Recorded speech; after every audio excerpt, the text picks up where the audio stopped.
ጤና ይስጥልኝ የተከበራችሁ የፕሮግራማችን ተከታታዮች ይህ የኢትዮጵያ ኮሚኒቲ የጋራ መረዳጃ ማህበር የዳላስ ኮሚኒቲ የሬዲዮ ድምጽ ነው በቀጥታ ከዳላስ ቴክሳስ ይተላለፋል እስከ 4 ሰዓት አብራችሁን ቆዩ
ካችን 972-647-1893 ነው ዛሬ በዳላስና አካባቢ የሚገኙ ኢትዮጵያውያን በአሁኑ ሰዓት በዚች ደቂቃ ከፍተኛ የሆነ ሰላማዊ ሰልፍ በማድረግ ላይ ይገኛሉ ኖ ሞር በሚለው መርሆ መሰረት በትላንትናው ዕለትም በዳላስ ከተማ ታሪክ ተሰርቷል ምንድነው ታሪኩ ወደዛ ላይ እንመጣለን እንግዶች አሉን 972-647-1893 ነው ስልካችን በአሁኑ ሰዓት እንዳልኳችሁ በዳላስ ከተማ በሲቲ ሆል ሰላማዊ ሰልፍ በመካሄድ ላይ ይገኛል በቀጥታ ከሰላማዊ ሰልፉ እዛ ቦታ ላይ በመካፈል ላይ የሚገኙትን አግብተን እናቀርባለን ከሎስ አንጀለስም እንደዚሁ በአሁኑ ሰዓት በነገራችን ላይ በመላው ዓለም ነው ይህ ሰላማዊ ሰልፍ ዛሬ በመካሄድ ላይ የሚገኘው በተለያዩ ቦታዎች ቶሮንቶ ብቻ ነው በትላንትና ዕለት የተካሄደው ቶሮንቶ ወይም ሌላ የካናዳ ከተማ ውስጥ ነው አሁን ግን በተለያዩ ቦታዎች በተለያዩ ሰዓት ነገር ግን ዛሬ ይህ የተቃውሞ ሰልፍ በመደረግ ላይ ይገኛል ከተለያዩ አካባቢዎች ይህንኑ በመመለከት በስልክ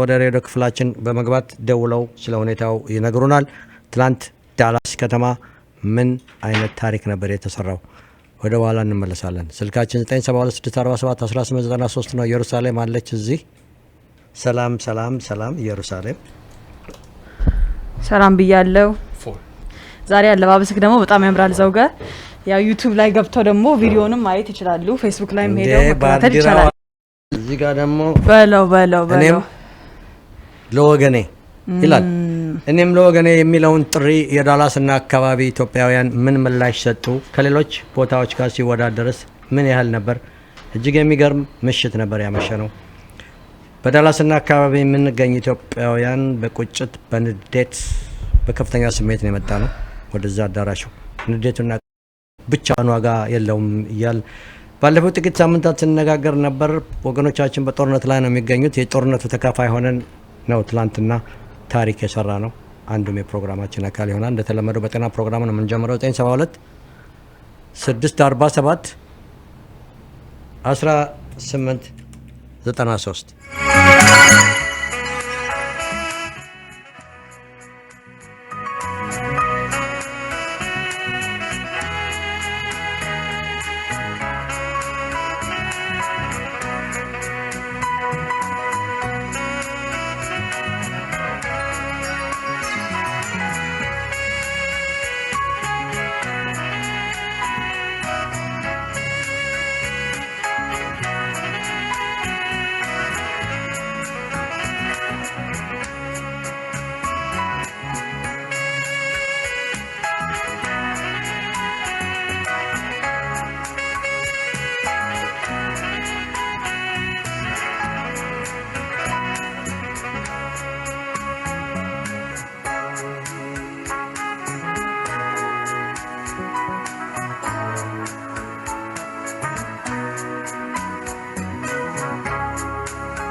972641893 ነው። ሰፋ ያለ ፕሮግራም ነው ያለን። ፕሮግራማችን በሚቀጥለው ሳምንት በዳላስ የሚደረገውን ልዩ የአባይ ገርድ በሚመለከት ኢየሩሳሌም ያዘጋጀችው ፕሮግራም አለ። ሌሎች ቀደም የጠቀስኳቸው ፕሮግራሞች አሉ። በዳላስ በትላንትና ምሽት ስለተደረገው ከፍተኛ የሆነ ርብርቦች እጅግ የሚያኮራ ስራ ተሰርቷል። እዛም ላይ የምንለው ይኖረናል። አሁን ግን በመስመር ላይ ዶክተር መለሰን አግኝቻለሁኝ። ዶክተር መለሰ ያው እንደተለመደው ሳምንታዊውን አጭር የጤና ሪፖርት ካደረጉ በኋላ ወደ ተከታዩ ፕሮግራም ነው የምናልፈው። ጤና ይስጥልኝ ዶክተር። እንደተረዳሁት ሰላማዊ ሰልፉ ላይ ነው የሚገኙት። ያው ግን ፕሮግራማችን እንዳይቀር ነው ተጀምሯል። በነገራችን ላይ እኔ እዛ ነበርኩ፣ በመሀል አቋርጬ ነው የመጣሁት። እሺ ጤና ይስጥልኝ ዶክተርና አቶ ዘውገ በደንብ ይሰማል? መሰማቱ ይሰማል። ግድ የለም እናውቃለን ግርግር ውስጥ እንደሆነ። በቃ እኔም ዳውን ያለሁት ያው ይሄንን እንደ ኮቪድ ወይም ከኮቪድ በላይ ገዳይ የሆነውን ቡድን ለአንዴና ለመጨረሻ ጊዜ ለማጥፋትና እንዲሁም ደጋፊዎቹን ለመቃወም የወጣ ሰልፍ ላይ ነኝ። ያው ብዙ ሰው አለ። ስለዚህ እዚህም አንዳንድ ኮቪድን የተመለከተ ጉዳይ አለ። ብዙዎች ማስክ አድርገዋል። ጥሩ ነው። በትናንት ምሽትም በነበረው ኢቨንት ብዙ ሰው አልነበረውም። ቀጣይ የዚህ አይነት ሂደቶች ስለሚኖሩ ያው በዚሁ ማስክ ማድረግ የሚለውን ከስራው ጋር ከዕለቱ ቀጥተኛ ግንኙነት ካለው ከፕሮግራሙ ጋር ልጀምር።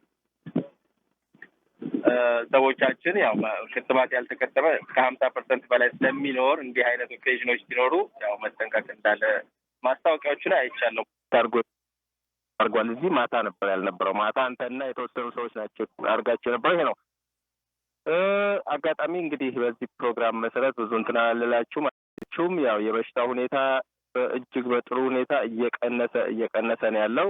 ያም የመተላለፍ እድሉ እየቀነሰ ስለሚመጣ ነው። አብዛኛው ሰው በኢንፌክሽንም ይሁን ወይም በበሽታው በመጠቃትም ይሁን በክትባት የተወሰነ መከላከያ ስላለው ቫይረሱ በሜዳ በብዛት ስለማይገኝ የስርጭት አቅሙ ስለሚቀንስ አሁን እየወረደ መጥቷል እና በዚህ ሳምንት ይሄንኑ ሁኔታ ለማስቀጠል ያው አሜሪካ ትልቅ አቺቭመንት ማለት ትልቅ ሰክሰስ ነው ያላት በዚህ ይሄን በሽታ በመቆጣጠር በአሁኑ ሰዓት ማለት ነው። በዓለም ላይ በደንብ እየቀነሰ ያለበት ሀገር ቢኖር አሜሪካ ነው። አሁን ደግሞ እንደውም ቡስተር ዶዝ ለማንኛውም ሰው በፊት እድሜያቸው 65 እና ከዛ በላይ ለሆኑ እንዲሁም ደግሞ ተጓዳኝ ህመም ያላቸው ወይም ደግሞ የስራ ሁኔታቸው ወይም የኑሮ ሁኔታቸው ለቡስተር ብቁ የሚያደርጋቸው ብቻ እንዲያገኙ ነበር የተባለው። በዚህ ሳምንት ኤፍዲኤ እና ሲዲሲ በአንድ ላይ የቡስተር ዶዝ ለሁሉም አደልቶች ማለት ከ18 እና ከዛ በላይ ለሆኑ ወይም 16 ደግሞ የሚወሰዳል። ለሞደርና ነው ፋይዘር ሞደርና ከ16 ጀምሮ መሰለኝ አንዱ ብቻ ከ16 ጀምሮም የሚወሰደውን የሚያዛለ። ስለዚህ ለነዛ ሁሉ ቡስተር ዶዝ ታዟል። እንግዲህ መረጃዎች ለወደፊት የሚወጡ ይኖራሉ። በቡስተሩ ላይ ለሁሉም አደልት ሲባል ሁሉም ሰው መቼ ነው መውሰድ ያለበት፣ እንዴት ነው፣ ለምን ያስፈልገዋል የሚሉትን ነገሮች በዝርዝር እናቀርባለን። ለማንኛውም ግን የሁለተኛውን ክትባት ከወሰዱ በኋላ 6 ወር የሞላቸው የፋይዘር ወይም የሞደርና አለበለዚያም ደግሞ የጄጄ ጃንሰን ደግሞ ሁለተኛው አንድ ዶዝ ወስደው 2 ወርና ከዛ በላይ የሆናቸው መውሰድ እንደሚችሉ ማናቸውም አደልቶች መውሰድ እንደሚችሉ ተነግሯል። ያው የህፃናት ባለፈው ከ5 እስከ 15 ያሉትም ከ11 እስከ 15 ያሉትም ከ5 እስከ 11 ያሉትም እንደተፈቀደ ከ12 እስከ 18 የነበሩትም ባለፈው ተፈቅዷል። ስለዚህ አሁን ከ5 ዓመት ጀምሮ ሁሉም መውሰድ ይችላል ነው። ቡስተር ግን ለአዋቂዎች ብቻ ነው ማለት ነው የተወሰነው። ሌላው አሁን ወቅቱ እየተቀየረ ስለሆነ የአብዛኛው የፀሐይ በዚህ በምዕራቡም ሆነ በኖርዘርን ሄሚስፈርም በእኛ በአካባቢያችን የፀሐይ አቅርቦቱ ስለሚቀንስ ቫይታሚን ዲ እያንዳንዱ አደልት ከ400,000 እስከ 8,000 ዩኒት ነው ምናምን የሚል አለ። ግን እንደዚህ በእኛ በምናዘው ሳይሆን እያንዳንዱ ሰው በደሙ ውስጥ ባለው የቫይታሚን ዲ መጠን ተጨማሪ እነዚህ መድኃኒቶችን ሰፕሊመንቶችን መውሰድ እንዳለበት ለማሳሰብ ነው። በተለይ የቆዳ ከለራችን ጥቁር የሆነ ማለት ከነጮች ውጭ ያለ ነው በሙሉ በቫይታሚን ዲ እጥረት በዚህ አካባቢ ስለምንጋለጥ ነው። ምክንያቱም 80% የቫይታሚን ዲ ሶርሳችን ፀሐይ ነው፣ ምግብ አይደለም። ስለዚህ ያንን ደግሞ ለማግኘት አሁን እየቀነሰ ስለሚመጣ ቫይታሚን ዲ እንላለን። ይሄንን ብዬ እንግዲህ ክትባት መውሰድ የምትችሉ ሰዎች በብዛት ውሰዱ። አሁን እንደዚህ የመሰባሰብ እንትኖች እየጨመሩ ስለሆነ ያንን እንላለሁ። ልጆቻችሁንም ከሐኪሞቻችሁ ጋር ተማክራችሁ እንድታስከቱ በማለት የዛሬ ዝግጅቴን ጨርሳለሁ። ያው እንደምትሰሙት ህብረተሰቡ አካባቢው ሞቅ እያደረገው ነው ማለት ነው። እኔም ወደዛው ልቀላቀል። እንግዲህ አመሰግናለሁ። ከልብ እናመሰግናለን። ተከታዩ ፕሮግራም ደግሞ እንገናኛለን። ሰላማዊ ሰልፉን በመለከት ሌሎች የምናስተናግዳቸው ሰዎች አሉ። ከልብ አመሰግናለሁ። እንግዲህ ይህንን ሰልፍ በሚመለከት እንዳልኩት ቅድም ወደ ከ10-15 ደቂቃ በኋላ አስተባባሪዎቹ ጋር በመደወል እንቀርባለን። አንድ ሰው ደውሎ አሁን የት ነው ለመሆኑ ሰልፉ አሁን ደርሳለሁ ነው? ትደርሳላችሁ። ሲቲ ኦፍ ዳላስ ሲቲ ሆል ማለት ነው። ሲቲ ሆል ፊት ለፊት ነው፣ ብዙ ጊዜ የሚደረግበት ነው እና ትልቁ ህንፃ ነው። እዛ በጣም የሚገርም ነው። በጣም ብዙ ሰው ነው ያለው። ትላንትና ያንን የመሰለ ትልቅ ስብሰባ ላይ አምሽተን እንደገና ህዝቡ ደግሞ እንዳለ ዛሬ እዚህ ቦታ ላይ ግልብጥ ብሎ መጥቷል። ብዙዎቻችሁ ታዲያ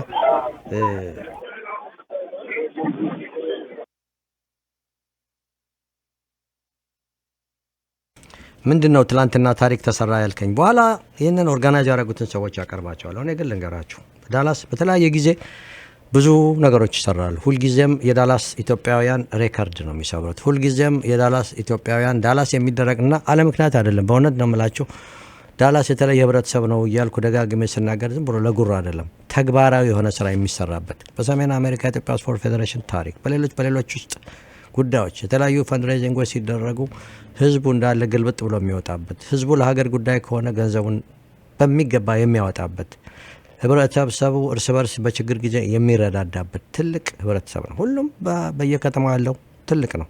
ግን ስላለንበት ስለሆነ የምናወራው እኔ እዚህ ከተማ ውስጥ በግምት ከ39 ዓመት በላይ ኖር ያለሁ።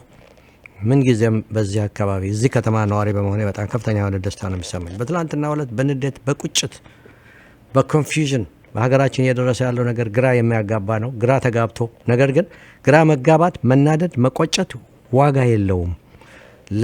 በአሁኑ ሰዓት በጣም ብዛት ያላቸው ኢትዮጵያውያን መስዋዕትነት የከፈሉ የህይወት መስዋዕትነት የከፈሉ ነው። እየተሰደዱ ነው፣ እየተራቡ ነው፣ እየተደፈሩ ነው። ስለዚህ ውጊያ ላይ ናቸው። እኛም ውጊያ ላይ መሳተፍ አለብን። እንዴት አድርገን ነው የውጊያው ተካፋይ የምንሆነው? እንዴት አድርገን ነው እኛም የዚህ ከፍተኛ የሆነ ችግር ከንፈር ከመምጠጥ አልፈን የውጊያው ተሳታፊ የምንሆነው? እዚህ ሆነን መዋጋት አንችልም። ስለዚህ ውጊያው ትላንትና ኢትዮጵያውያን ተሰብስበው 305,000 የአሜሪካን ብር አዋጥተዋል። አይገርምም? በጣም ይገርማል። እስካሁን ድረስ በተለያዩ አካባቢዎች እንደሰማነው ምናልባት በሎስ አንጀለስ ይመስለኛል የመጨረሻው ከፍተኛው የወጣው 2 PM 230,000 ነበር እና በቦታው አልነበርሽም ኢየሩሳሌም። ግን እኔ አሁን ለመናገር እስከሚከብደኝ ድረስ ነው። ብዙ የተለያዩ ነገሮችን አሳልፍ ያለሁ፣ ብዙ አይነት ፈንድሬዚንጎችን አይቻለሁ። ትላንትና ዕለት የነበረውን ገንዘቡን ብቻ አይደለም የህዝቡን ስሜት መግለጽ ከባድ ነው። አመልጠሻል ባለመገኘትሽ። በጣም በቪዲዮ እያየሁ ነበረ ፌስቡክ ላይ። ለክሊ ያው በቴክኖሎጂ ኤቭሪባዲ ላይቭ እያደረገ እንትን እያሳዩ ነበረ እና ባንዲራውንም ስታይ በጣም you're happy በኮሚኒቲያችን በዳላስ እንደዚህ ተሰብስበን ያው ዛሬም አምጥተሃል አንተ ለኛም እንዲደርሰን ብለ ደስ ይላል። እንደዚህ ኮሚኒቲ ሆነን ይሄን ያህል ብር ሬዝ ለማድረግ ሬኮርድ ብሬክ አድርገን በጣም እውነት congratulations to the organizers last week ነበሩ እዚህ አናግረው ነበረ። እሱ ብቻ ሳይሆን ሁሉም ስፖንሰር ያደረጉት ቮለንቲር ያደረጉት everybody በጣም እንትን እርዳታ ነው። በጣም የሚገርም ነው። ተመሳሳይ ደግሞ የሀገር ጥሪ ተመሳሳይ ለሀገራችን የሚጠቅም ነገር ደግሞ የሚቀጥለው ሳምንት እናንተ ያዘጋጃችሁት አለ። ወደ ኋላ ላይ በደንብ እንደውም ኦርጋናይዘሮቹ በእንግሊዝኛ ያደረጉትን ከዜና በኋላ እናቀርበዋለን እና ምንድነው ነገር በሚቀጥለው ሳምንት ያለው እዚሁ ከተገናኘን አይቀር ብዬ ነው።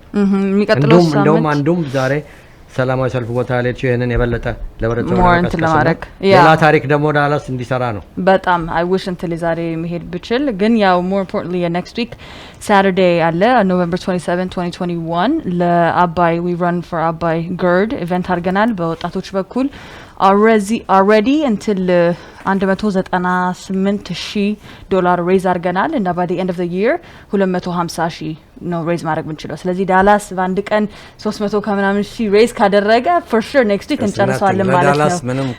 ምንም ነገር በቃ ችግር የለም። ይሄ ደግሞ ያው የ5k መሮጥ ወይ ዋክ ማድረግ ይችላል። ስለዚህ ላበሻ በቃ ቀላል ነው፣ በእንቅልፋችን ማድረግ የምንችለው ነው በመሮጥ ሲባል እና በተለይ ደግሞ ጥሩ ነገር አሁን ያየሁት ወጣቶቹ እና በጣም ህልውና እዛ ባይናገርም ያው እዛ ቁጭ ብሏል በፒክቸርም አናየውም፣ ግን ያው እሱ የሚገባውን ቴክኖሎጂ ስራ እየሰራ ነው ህልውና እያዘጋጀው ነው። እና ምንድነው ያየውን ነገር በሰላማዊ ሰልፉ ላይ አሁን ቅድም ደርሼ ነው የመጣሁት ነገር ሊጀመር አካባቢ ነውና እንደው ይሄኛው ግዴታ ስላለ ነው የመጣሁትና ወጣቶች በብዛት አስተባባሪዎቹ በሙሉ ወጣቶች ናቸው፣ ሴቶች ናቸው በብዛት እና ይሄን ሁኔታውን እየለወጠው እኛም ደግሞ ደስ ብሎን እየተካን እና ይዘው የመጡት ኖ ሞር የሚለው እስቲ ስለ ኖ ሞር ንገሪኝ።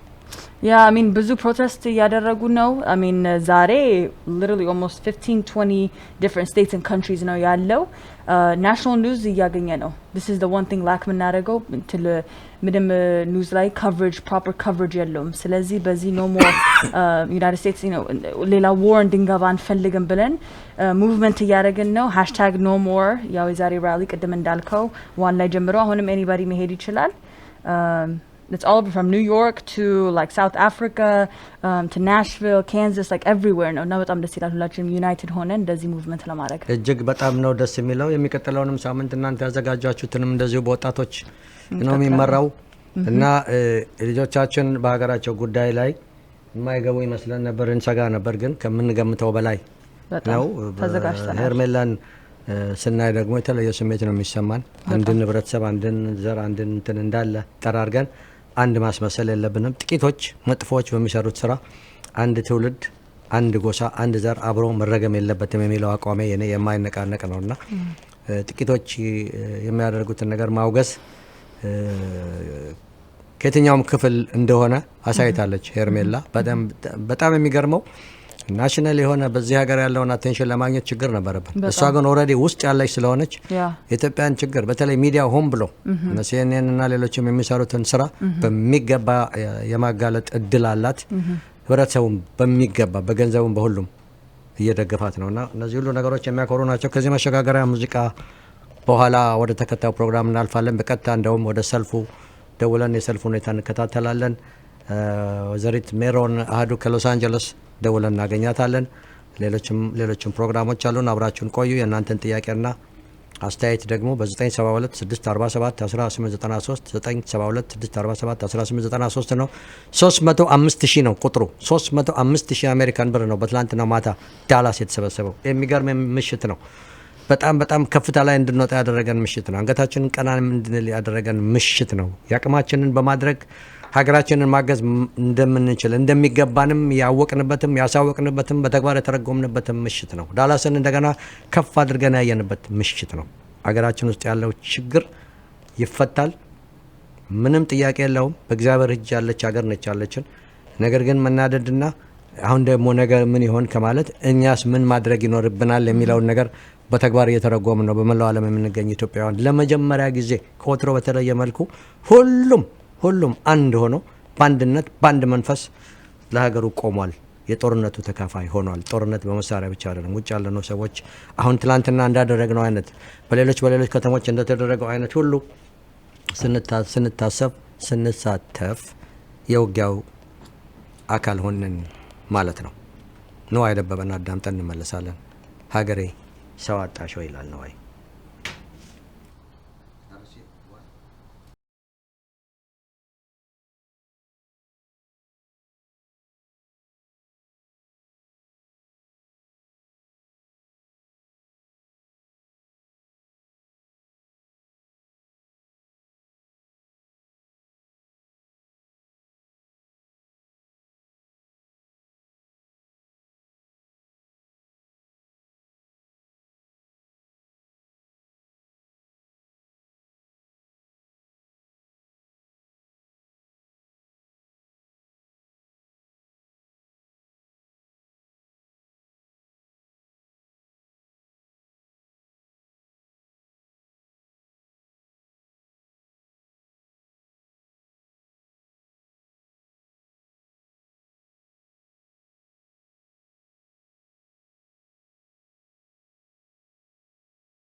በጣም የሚገርም አይነት ነው አዲስ የተጫወተው አንድ ማሳሰቢያ አለኝ ከዛ በኋላ እንግዳ አለኝ መስመር ላይ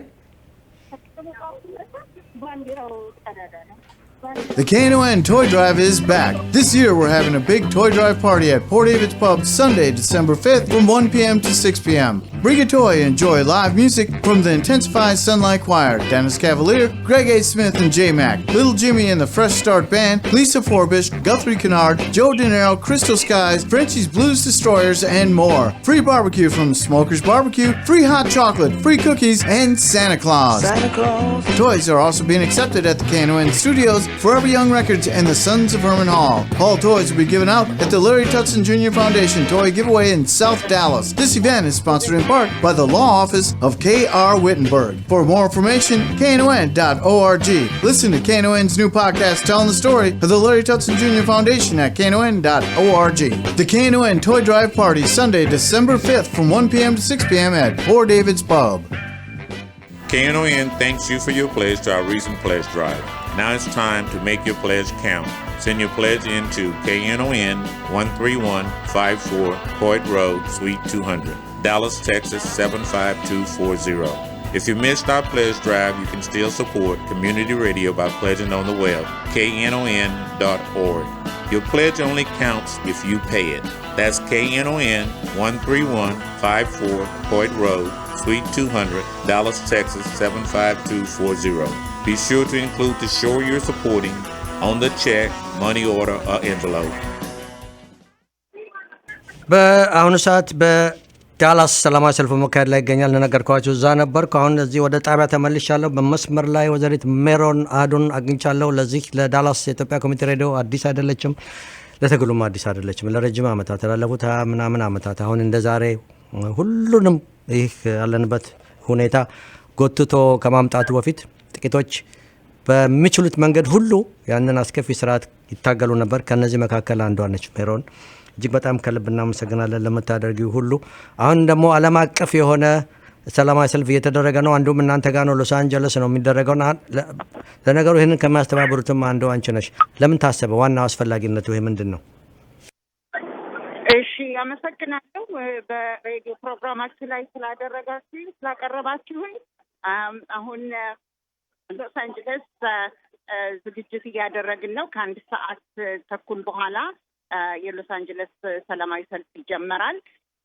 ጥያቄህን በቀጥታ ለመመለስ ለሆኑ ሰዓት ይሄ በዓለም አቀፍ ደረጃ ሰልፍ እንዲደረግ የተፈለገው ላልከው ኢትዮጵያ ያው ሁላችንም እንደምናውቀው እና ጥያቄ ላይ ነው ያለችው የመኖር እና ያለመኖር ሁኔታ ነው ያለው ሳይሆን ሲዲኤልኤፍ ብቻ ሳይሆን ዛሬ የምንታገለው ታላላቅ ሀገራት የምዕራብ ሀገሮች አሁን የምንኖርበትም ሀገር ትነግንን እየደገፉ እንደሆነ አሁን በግልጽ እየወጣ ነው ስለዚህ እስካሁን ድረስ በመንግስት ደረጃ የመንግስት ተወካዮችን ሬፕሬዘንታቲቭስ እያናገርን ቆይተናል አሁን ደግሞ ወደ ህዝቡ መውረድ አለብን ህዝቡን የአሜሪካንን ህዝብ የእንግሊዝን ህዝብ የኦስትሬሊያ የዓለም ዙሪያ ያለውን በህዝብ ደረጃ ማስተማር አለብን ማሳወቅ አለብን ኤጁኬት ማድረግ አለብን እና ያንን ለማድረግ በዓለም ዙሪያ ድምጻችንን ኢትዮጵያኖች ከኢትዮጵያ ጋር የቆሙ አጋሮች አፍሪካኖች ጭቁን የሚባሉ አገራት ህዝቦች በሙሉ አንድ ላይ የሚነሱበት ሁኔታ ነው ኖ ሞር የሚባለውን ሙቭመንት ነው እንግዲህ በዛ ባነር ስር ነው ይሄንን ሰላማዊ ሰልፍ ዓለም ዙሪያ ለማድረግ ያሰብነው ይሄ ግን ምንድነው እውነት ለመናገር ከሆነ እንደው ምናልባት በአንድ ሳምንት ውስጥ ነው የተዘጋጀው ሊባል ይችላል ኢንፋክት ዳላስ በ3 ቀን ውስጥ መሰለኝ ያዘጋጃችሁት የሁኔታው አንገብጋቢነት ጊዜው አሁን እኛ እንደምንመለከተው የኛ አድዋ ነው ብለን ነው የምንመለከተው ሁላችንም ከያለንበት ተጠራርተን ለሀገራችን ድምጽ የምንሆንበት አለንልሽ ለሀገራችን የምንልበት ጊዜ ነው ብዬ ነው የማስበው አመሰግናለሁ እጅግ በጣም እጅግ በጣም እናመሰግናለን ሜሮን። በመላው ዓለም እየተካሄደ ነው እንዳልኳቸው፣ አንዱም በሎስ አንጀለስ ነው። ይሄ ዝግጅት ከተደረገ በኋላም እንደገና እንመለስበታለን። ምናልባት ይህንን ፕሮግራም እየተከታተሉ በሰላማዊ ሰልፍ ላይ ለሚገኙ ኢትዮጵያውያን ወዳጆች የምታስተላልፊው መልእክት ይኖራል ብዬ ገምታለሁ። በዚሁ ጥያቄ እንጨርሳለሁ። ከልብ አመሰግናለሁ በቢዚ ሰዓትም ፈቃደኛ ስለሆንሽ ሜሮን። እሺ አመሰግናለሁ። እኔ መቼም በዓለም ዙሪያ ያሉ የዳላስ ነዋሪዎችንም አደራ ምለው ይሄ በዚህ የሚቆም አይደለም፣ መጀመሪያው ነው። በዚህ እንቅስቃሴ ላይ ሁላችሁም እንድትተባበሩ ጥሪ አደርጋለሁ። ሀገራችንን ቅድም እንደጠቀስኩት የመኖርና ያለመኖር ሁኔታ ላይ ነች ያለችው። በጣም አደገኛ ሁኔታ ላይ ነች ያለችው ሀገራችን። ይሄንን ሁላችንም ልንገነዘብ ይገባናል። ይሄ መጀመሪያው እንጂ መጨረሻው ሊሆን አይገባም። ካስፈለገን በየሳምንቱ ሰልፍ ማድረግ ካለብን ኮንግሬሽናል ሬፕሬዘንታቲቮቻችንን ማነጋገር አለብን። የሚያስፈልገው ጎረቤቶቻችንን ማነጋገር አለብን። የምናውቀውን የውጭ ሀገር ሰው ሁሉ አጋር የምናደርግበትን ሁኔታ መፍጠር መቻል አለብን። ይሄ የሁላችንም ጉዳይ እንጂ አንድ ሰዎች፣ ትንሽ ሰዎች፣ ጥቂት ሰዎች ብቻ የሚሳተፉበት ነገር አይደለም። ኖ ሞር የሚለውን እንቅስቃሴ በዓለም ዙሪያ ከኢትዮጵያኖችም ከኢትዮጵያ ውጭ ያሉም አፍሪካውያኖችም እየተሳተፉበት ስለሆነ ሁላችሁም እንድትቀላቀሉት ጥሪ ያደርጋለሁ። ነገርሽ ላይ በትላንትናው ዕለት ዳላስ ከተማ ትልቅ የገንዘብ ማሰባሰብ ዝግጅት ነበረንና ምናልባትም ዘ ሃይስት ነምበር ነው ብዬ አስባለሁ። እስካሁን ካየነው 305,000 ነው እስካሁን የተቆጠረው። 305,000 ብር ተሰብስቧል። ከገንዘቡም በላይ ግን የነበረው ስሜት፣ የነበረው ቁጭት፣ የነበረው ንዴት፣ የነበረው ሀገር ፍቅርና ይህንን ነገር ደግሞ በመቆጨት ምንም ማድረግ እንደማንችል ተግባራዊ የሆነ ስራ መስራት አለብን በሚል ስሜት የተነሳሳው ህብረተሰብ እስካሁን በተቆጠረው መሰረት ወደ 305,000 ብር ማዋጣት 305,000 ነው የሚባለው። ልክ ነው። እንደዛ ያህል ማዋጣት ችሏል። ይሄ ሜሮን ኦኬ፣ በጣም ጥሩ። እንግዲህ መቀጠል አለብን ሁላችንም።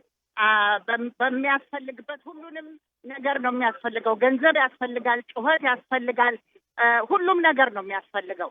ስለዚህ አደራ አላለሁ እንግዲህ ሁሉንም። አመሰግናለሁ። እንግዲህ አሁን ስራ አለብሽ፣ ወደ ስራው ሂጂ። መልካም ቆይታ። አመሰግናለሁ። በአድማጮች ስም ሜሮን አህዱ። ኦኬ ታንክ ዩ ሶ ማች። አመሰግናለሁ እኔ። ኦኬ ኦኬ ጋይስ I'm here. Thank you.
በሰደቡት ባንዴ ደጁንም ቢቀማዎት የእጁንም ቢነጥቁት ነፍጣት ተቋቁሶን ችለው አልሰረቁት። በቆላው ከዘራ ጅንፎ ባጠለቀው ትከሻውን ሰብሮ ብረቱን ነጠቀው። በልበላለኝ ወኔ ተናነቀኝ ተነሳብኝ ዘራፍ በልበላለኝ ክፉኛ ነጋግቶ ገመኛ ሰለለኝ ተነሳብኝ ኢትዮጵያን ሲነኳት አላስችልሃለኝ ወይ አለመቅመስ በልበላለኝም ብኝ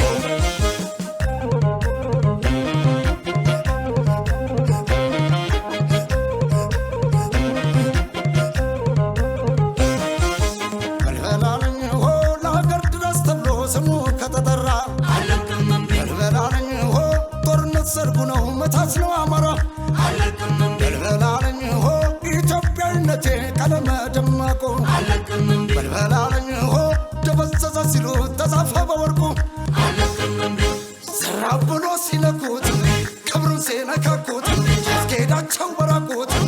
مشلنا كنكوت تجنو تمسكين سرم سبنتو تاتسو يمندر كن شراريتو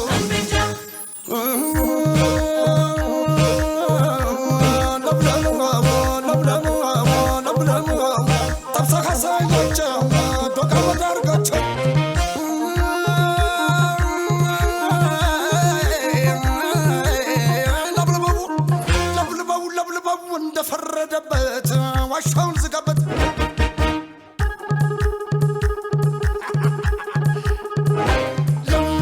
ለምለበው አሳኘው ልሰማ ሲነግሮ ሲነግሮ ተውስሮት ካልሰማ ልዩ ኃይልን ይሻው ያማራው ገበሬ ወታደሩ ጋራ ዘመተና ገሬ ለሞች ዋለሉበት ተኩበት መቀማ ነውቃቴ ለሞይ ይችችችማ መልካም አንቺ እዛ ነው ያለሽው ጸደንያ እንዴት ነው በዳላስ የሚደረገው ሰላማዊ ሰልፍ ሰላማዊ ሰልፋችን በትክክልና በአላማው እየሄደ ነው ሁላችንም እዚህ መተን ድምጻችንን እውነታችንን ይዘን ለዓለም እንዲሰማልን እየታገልን እየሞከርን ነው ሁሉም ሰው ማንነቱን አውቆ የነቃበት ጊዜ ሆኗል ምክንያቱም በ27 አመት ሁላችንም ባመንበት ማለት እነሱ በሰጡን ዴዚግኔትድ አርገው በሰጡን ውሸትና ፕሮፓጋንዳ አምነን ኖረን በአሁን ሰዓት ግን አውቀናል ማንነታችንንና እግዚአብሔር ይመስገን ኢትዮጵያ እየተነሳች ነው ኤርትራ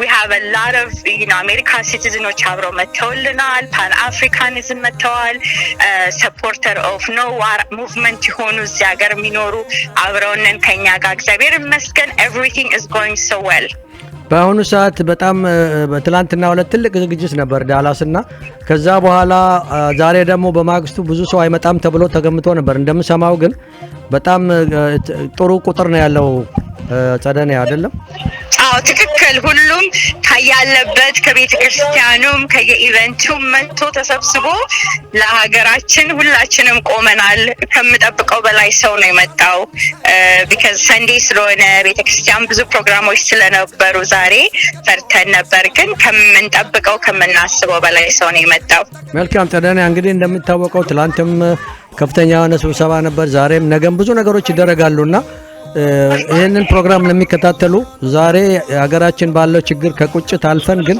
ተግባራዊ ስራ መስራት አለብን በተለይ ወጣቶቹንም ማስተባበርና በዚህ በኩል መልእክት ይኖርሻል ብዬ ነው የምገምተው ሁላችንም አንድ ሆነን ብዙ ነገር ማድረግ እንዳለብን ትክክል መልእክታችን አንድ ነው ዘር ሃይማኖት ምንም ያለያየው አላማችን አንድ ሀገራችንን አቁመን ለመነጋገር ነው everything divide ያደርገናል ብለን የምናስበውን በጭንቅላታችን በመንፈሳችንን ያዝነውን አስረግፈን አውጥተነው አንድ ላይ ሆነን ከመጣብን ከሁሉም አቅጣጫ ጦርነትም በሚዲያውም በሶሻል ሚዲያውም ከተለያዩ መንግስቶች የመጡብን ልንቆም የምንችለው አንድ ላይ ታይዘን ህይወታችንን ለልጆቻችን ለወደፊት future generations እናተርፍ ነው the young generation you guys need to wake up and know that ሁላችንም አንድ ሆነን ፋይት ካረገን እግዚአብሔር አብሮ ይከተለናል በእውነታችን ደግሞ መፍራት የለብንም what I see is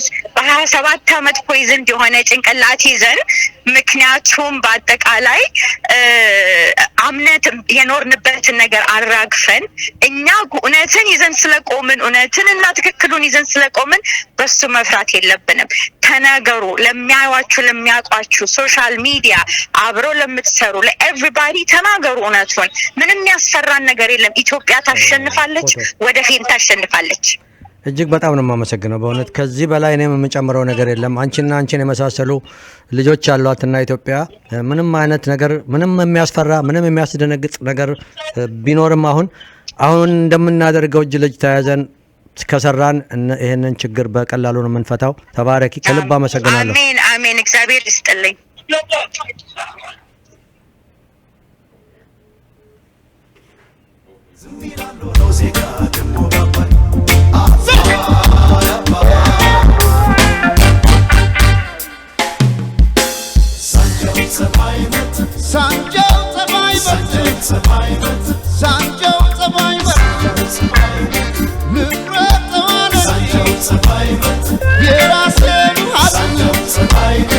Sanjo,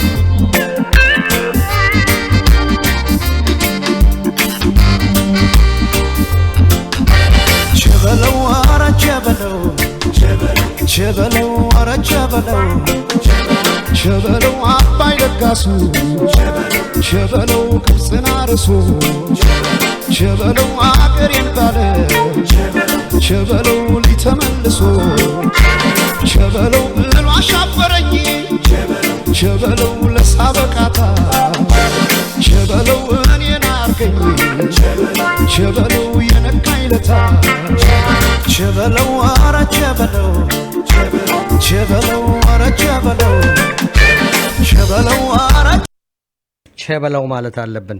ሙዳችን ጥሩ ነው። ሀገራችን ያለው ሁኔታ ሀገራችን ያለው ችግር ጥጋበኞች እያደረሱብን ያለው ነገር አንገታችንን ሊያስደፋን አይገባም። በኢትዮጵያ መተማመን አለብን። በህዝባችን መተማመን አለብን። ከአባቶቻችን የወረስነው ጀግንነት አለ። ምንም እንኳን ጠላቶቻችን ከወትሮው ለየት ያሉ የውስጥ ጠላቶች ቢሆኑም ጥቂቶች ቢሆኑም እያደረሱ ያሉት ችግር ከፍተኛ ቢሆንም በሌላው አንጻር ደግሞ በመላው ዓለም የሚገኙ ኢትዮጵያውያንን አንድ አድርጓል። ይህ ችግር በሀገር ቤት በዘር በተለያዩ መልክ የ27 ዓመት የተረጨው መርዙ እየረከሰ ኢትዮጵያውያን ወገኖቻችን አንድ እየሆኑ ነውና በአንድ በኩል ስናየው አንዳንድ ጊዜ ችግር የሚወልደው ነገር ጥሩ ነውና ይህንን ችግር ከተወጣን በኋላ በዚህ አንድነታችን ከቀጠል ውጭ ያለ ኢትዮጵያዊ አሁን በሚያደርገው መልኩ ሀገሩን ከደገፈ የምንልከውን ገንዘብ ሳይቀር ህጋዊ በሆነ መንገድ እየላክን በተለያየ መንገድ የሀገራችን ኢኮኖሚ ከደገፍን በሀገራችን ያለውንም የፖለቲካ ችግር ተጽዕኖ እያደረግን ያሉትን ነገሮች እንዲስተካከሉ ቀድሞ እንደምናደርገው ጭፍን የሆነ ድጋፍም ሆነ ጭፍን የሆነ ተቃውሞ ጉዳቱ ነውና የሚያመዝነው በዛ በኩል ሁላችንም በአንድ መንፈስ በሀገራችን ፖለቲካ ላይ ተሳታፊ ከሆነን የምንፈልገው ደረጃ ማንደርስበት ምክንያት የለም። በትላንትና ዕለት ያየሁት ነው። እንደዚህ ከዚህ በፊት ካየኋቸው ነገሮች ለየት አድርጌ እንዲህ አይነት በስሜት እንድናገር ያደረገኝ የተሰበሰበው የገንዘብ ብዛት አይደለም፣ የህብረተሰቡ የውስጥ ስሜት በቃላት ልገልጸው አልችልም ነበር። በጣም ከፍተኛ የሆነ ንዴት ነበር። ወጣቶች በጣም ወጣቶች በ18 በ19 በ20 በ25 እንደነ ኢየሩሳሌምና ህሉና ማለት ነው እዚህ ፊት ለፊት ያጠገበ ያሉት ወጣቶች ናቸው። እነሱም ከ25 ዓመት በታች ናቸው ሁለቱም። በእናንተ አይነት ወጣቶች ላይ አይቼ የነበረው ትላንትና ንዴት ኢሞሽን በቃላት መገልጸው አልነበረም። እነሱም ካቀማቸው ገንዘባቸውን ከማውጣት ባሻገር ለመጀመሪያ ጊዜ እኔ ከማውቀው በሀገራቸው ጉዳይ ላይ ሙሉ ለሙሉ ስሜታዊ በሆነ መንገድ ኢንቮልቭ ሆነዋል። ይሄ ጥሩ ነገር ነው። ከመጥፎ ነገር ያገኘነው ጥሩ ነገር ነው። አሁን ቀደም ብዬ ከጥቂት ደቂቃዎች በፊት ማነው ስሙ ሲቲ ሆል ነበርኩኝ። ሰልፉ ላይ በብዛት ወጣቶች ናቸው። በአንቺና በሱ ዕድሜ መካከል ያሉ ወጣቶች ናቸው። ይሄ ራሱ ትልቅ ተስፋ ነው፣ ትልቅ ደስታ ነው። ተረካቢዎቹ በሀገራቸው ላይ እንደዚህ አይነት ተጽዕኖ የማሳደር በሀገራቸው ላይ እንዲህ አይነት ስሜት ሲኖር ተረካቢ መኖሩን ስናይ እኛም ሽማግሌዎቹ ደስ ይለናል፣ እጅግ በጣም ደስ ይለናልና 972 647 1893 ስልካችን 972 647 1893 ነው። ከዜና በኋላ በትላንትና ዕለት የነበረውን በዓል አስመልክቶ አዘጋጆቹን ቀርባለሁኝ። ከነሱ ጋር የምናደርገው ቃለ ምልልስ ይኖራል። ኢየሩሳሌም ከወጣቶች ጋር ቃለ ምልልስ አድርጋለች። በሚቀጥለው ሳምንት የአባይን ጉዳይ በሚመለከት ታላቁ የህዳሴ ግድብ ገርድ በሚመለከት ልዩ የሩጫ ዝግጅት ተዘጋጅቷል። በዚህ ጉዳይ ላይ ያዘጋጀነው ፕሮግራም አለ። እናንተንም ጥያቄና አስተያየት እንቀበላለን። 972 647 1893 ነው። በዚህ ሰዓትና በዚህ ደቂቃ እጅግ በጣም ብዛት ያላቸው ኢትዮጵያውያን ሲቲ ሆል አደባባይ ፊት ለፊት ተሰብስበዋል። ያየሁት የሰው አይነት ከወትሮ ለየት ያለ ነው። ከወትሮ እጅግ በጣም ለየት ያለና የሚያበረታታ ነው። 972 647 1893 ነው። ምንድነው ዘፈን የመረጥሽልን? ወደሚቀጥለው እስከምንሸጋገር የቴዲ አፍሮን ኢትዮጵያ። እሺ እቀበላለሁ። እሷ ናት ክብሬ እኔስ አገሬ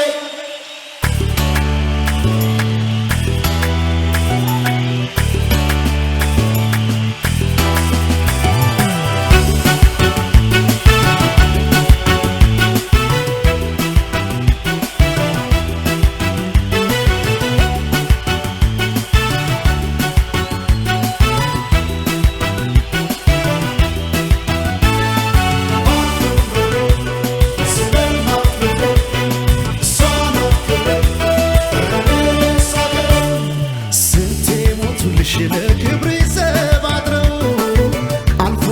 ሲደጉሽ ባህርሽን ተሻግረው የጀግኖች አገር የአዳም እግር አሻራ ፈለገ ጊዮን ያንቺ ስም ሲጠራ በሰማይ ላይ ባንዲራሽን አይቶ ስምሽ ሲጠራ ማን ዝም ይላል ሰምቶ በሰማይ ላይ ባንዲራሽን አይቶ ኢትዮጵያ ሲባል ማን ዝም ይላል ሰምቶ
በሰሜን በደቡብ በምስራቅ በምዕራብ ላይ ሙሉ ይሁን ያንቺ ሲሳይ በሰሜን በደቡብ በምስራቅ በምዕራብ ላይ ሙሉ ይሁን ያንቺ ሲሳይ ይራቅ ይራቅ ችግር ከመጣሽ ሞሎ ሞሎ ይሁን ሲሳይሽ ይራቅ ይራቅ ችግር ከመጣሽ ሞሎ ሞሎ ይሁን ሲሳይሽ ይራቅ ይራቅ ናይ ሞሎ ሞሎ ሞሎ ናይ ሞሎ ሞሎ ሞሎ ናይ ሞሎ ሞሎ ናይ ሞሎ ናይ ሞሎ ይራቅ ይራቅ ናይ ሞሎ ሞሎ ናይ ሞሎ ይራቅ ይራቅ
Would you like to volunteer your time and provide meals to those in need? Dallas Life, a nonprofit agency, prepares and provides 3 balanced meals a day all year long to the homeless community. Over 1,000 meals a day are served with the help and support of volunteers. Help restores lives, and you can be a part of this volunteering mission. For more information, www.dallaslife.org. KNON On Demand. The last 2 weeks of this show are available on demand at knon.org.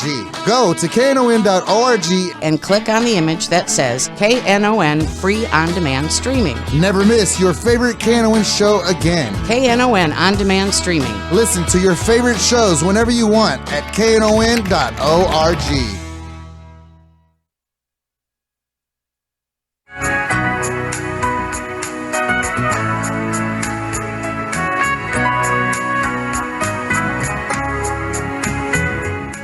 ስልካችን 972-647-1893 ነው። በአሁኑ ሰዓት በዳላስ ከተማ የሰላማዊ ሰልፉ እንደቀጠለ ነው። ቅድም ጸደኔ አንድ ነገሮችን ከተለየ መልኩ ከዚህ በፊት ከምናውቀው መልኩ ከተለያዩ ቦታዎች የመጡ የአሜሪካኖችም ጭምር ሳይቀርም በተለይ ኖ ሞር የሚለውን እንቅስቃሴ የሚደግፉ ሌሎቹም ሁሉ ከየአቅጣጫው መጥተው ድምጻቸውን እያሰሙ እንደሆነ ነው። በመላው ዓለም አንድ ላይ መደረጉ ነገር የግድ በአሜሪካን ሚዲያዎች መዘገቡ የማይቀር ነው። ባይፈልጉም አንዳንዴ ከአቅም በላይ የሆነ ነገር ሲሆን ይዘግቡታል። ሌሎችም ኢንዲፔንደንት የሆኑ ነፃ የሆኑ ሚዲያዎች ስለሚያወጡት ይሄ በመላው ዓለም ትልቅ ዜና ነው። ትልቅ የፖለቲካ ተጽዕኖ አለው። ብዙ ሰዎች የደከሙበት ነውና ነገር ግን በተሳካ መልኩ ብዛት ያላቸው ኢትዮጵያን የተሳተፉበት በአሁኑ ሰዓት በዋሽንግተን ዲሲ፣ በካሊፎርኒያ፣ በቴክሳስ በተለያዩ ከተሞች ከፍተኛ የሆነ ሰልፍ እየተካሄደ ይገኛል። የዳላስን በሚመለከት የትናንትናውንም ዝግጅት በሚመለከትና እንደዚሁም ደግሞ የታላቁን ህዳሴ ግድብ በሚመለከት እነዚህ ፕሮግራሞቻችን ከዜና በኋላ ይቀጥላሉ።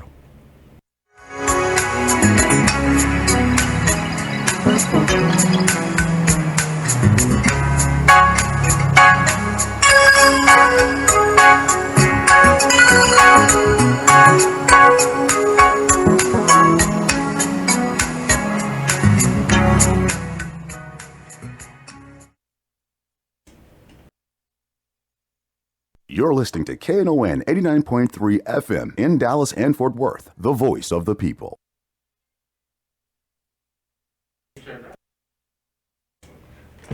አሁን 3 ሰዓት ሆኗል። ዜና እናሰማለን። ኢትዮጵያ ኢንፎርሜሽን መረብ ደህንነት ኤጀንሲ በአገሪቱ የተለያዩ የኢንፎርሜሽን እና የመገናኛ መሳሪያዎች ያሏቸው ግለሰቦችና ተቋማት በሁለት ሳምንት ውስጥ እንዲያስመዘግቡ ታዘዋል። ኤጀንሲው ምዝገባ ማድረግ ያስፈለገው በአገሪቱ ሁሉና ላይ የሚያጋጥም አደጋን እንዲሁም የተደቀነባትን የግዛት አንድነት ስጋትና የሉዓላዊነት ጥሰትን ለመከላከል ሁሉን አቀፍ የጥንቃቄ እርምጃ መውሰድ አስፈላጊ በመሆኑ ነው። ተቋሙ አርብ ዳር 11 ባቀረበው ጥሪ በህግ በተሰጠው ኃላፊነት መሰረት በአገሪቱ ውስጥ ያሉትን ኢንፎርሜሽን የኮሚኒኬሽን መሳሪያዎች ሲመዘግብ መቆየቱን አመልክቶ እነዚህ መገልገያዎች በአሁኑ ወቅት ያሉበትን ይዞታ ለማወቅ ምዝገባ እንዳስፈለገም ገልጸዋል። ጨምሮም አሁን ምዝገባ የሚደረገው እነዚህ በአገር ውስጥ ያሉ የኮሚኒኬሽን መሳሪያዎች በአሸባሪዎችና በግብረ አበሮቻቸው አማካኝነት ለሽብር ዓላማ እንዳይውሉ ለማድረግ በድጋሚ በመመዝገብ መሳሪያዎቹ በሚመለከታቸው አካላት እጅ ስለመኖራቸው ማወቅ አስፈላጊ ሆኖ በመገኘቱ ነው የተባለው። በዚሁ መሰረት የጦር ሜዳ መነጽር፣ ኮምፓስ፣ የጂፒኤስ መሳሪያ፣ ወታደራዊና ሲቪል የመገናኛ መሳሪያዎች፣ መገናኛ ሬዲዮ፣ ሳተላይት ስልክ፣ ቪሳት እና ቪገን እንዲሁም ድሮኖች ያሏቸው ግለሰቦች፣ መንግስታዊና የግል ተቋማት፣ ኤምባሲዎች፣ ዲፕሎማቶች በ15 ቀን ውስጥ እንዲያሳውቁም ጥሪ ቀርበዋል። የኢትዮጵያ ሲቪል አቪዬሽን ባለስልጣን በኢትዮጵያ አየር ክልል ውስጥ የሚደረገው የትኛውን በረራ ምንም አይነት የደህንነት ስጋት እንደሌለበት ገለጸ ይላል የሚቀጥለው ዜና። ባለስልጣኑ ይህንን ያለው አሜሪካ ፌዴራል አየር በረራ አስተዳደር ኤፍኤኤ ረቡዕ ዕለት ባወጣው ማሳሰቢያ ላይ አውሮፕላኖቹ በቀጥታም ሆነ በተዘዋዋሪ በመሬት ላይ እና ወይንም ከመሬት ወደ አየር ለሚተኮሱ የጦር መሳሪያዎች ተጋላጭ ሊሆኑ ይችላሉ ማለቱን ተከትሎ ነው። ባለስልጣኑ እንዳለው በአዲስ አበባ የሚገኘውን ዓለም አቀፍ አየር ማረፊያን ጨምሮ በየትኛውም የሀገሪቱ ክፍሎች ውስጥ የሚደረጉ በረራዎች በሙሉ የሚያሰጋ ነገር የሌለባቸውና ደህንነታቸው የተጠበቀ ነው ብለዋል። ጨምሮም በኢትዮጵያ አየር ኃይል ክልል ውስጥ የሚደረገውን በረራ በተመለከተ የወጣው ማስጠንቀቂያና የተሰራጩት ዘገባዎች መሰረተ ቢስና ከእውነታው ፍጹም የሚቃረኑ ናቸው ነው የተባለው። ባለስልጣኑ የሀገሪቱን የአየር ክልልና አየር ማረፊያዎች ደህንነት የተጠበቀና አስተማኝነትን የሚያረጋግጥ ሁሉንም አይነት እርምጃ እየወሰደ መሆኑን ለተጠቃሚዎች ማረጋገጥ እንደሚወድ ገልጾ ለዚህም አስፈላጊው ዓለም አቀፍ መመሪያዎች ተግባራዊ በማድረግ ላይ መሆኑን ጠቅሷል። ከአሜሪካ ፌዴራል አቪዬሽን ባለስልጣን በወጣው ማሳሰቢያ ላይ በሀገሪቱ ሰሜናዊ ክፍል ካለው ጦርነት ጋር ተያይዞ ለአየር በረራ ስጋት እንዳለ በመጥቀስ በተለይ በመሬት ላይ በማረፍና በመነሳት ወቅትን ጨምሮ ዝቅ ባለ ከፍታ የሚጓዙ አውሮፕላኖች ጥንቃቄ እንዲያደርጉ መክረዋል። አዲስ አበባ በአፍሪካ ግዙፍ የኢትዮጵያ አየር መንገድ ዋነኛ ማዕከል በመሆኗ በተጨማሪም በርካታ ዓለም አቀፍ አየር መንገዶች በረራዎችን የሚያካሂዱት ከቦሌ ዓለም አቀፍ አየር ማረፊያ ነው።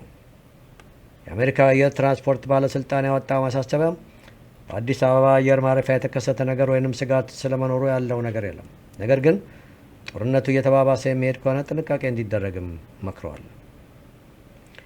የኢትዮጵያ ሲቪል አቪዬሽን ባለስልጣን ግን በአጠቃላይ በሀገሪቱ ውስጥ በተለይ ደግሞ በአዲስ አበባ አየር ማረፊያ አካባቢ ለአየር ትራንስፖርት ስጋት የሚሆን ነገር እንደሌለ አመልክቷል።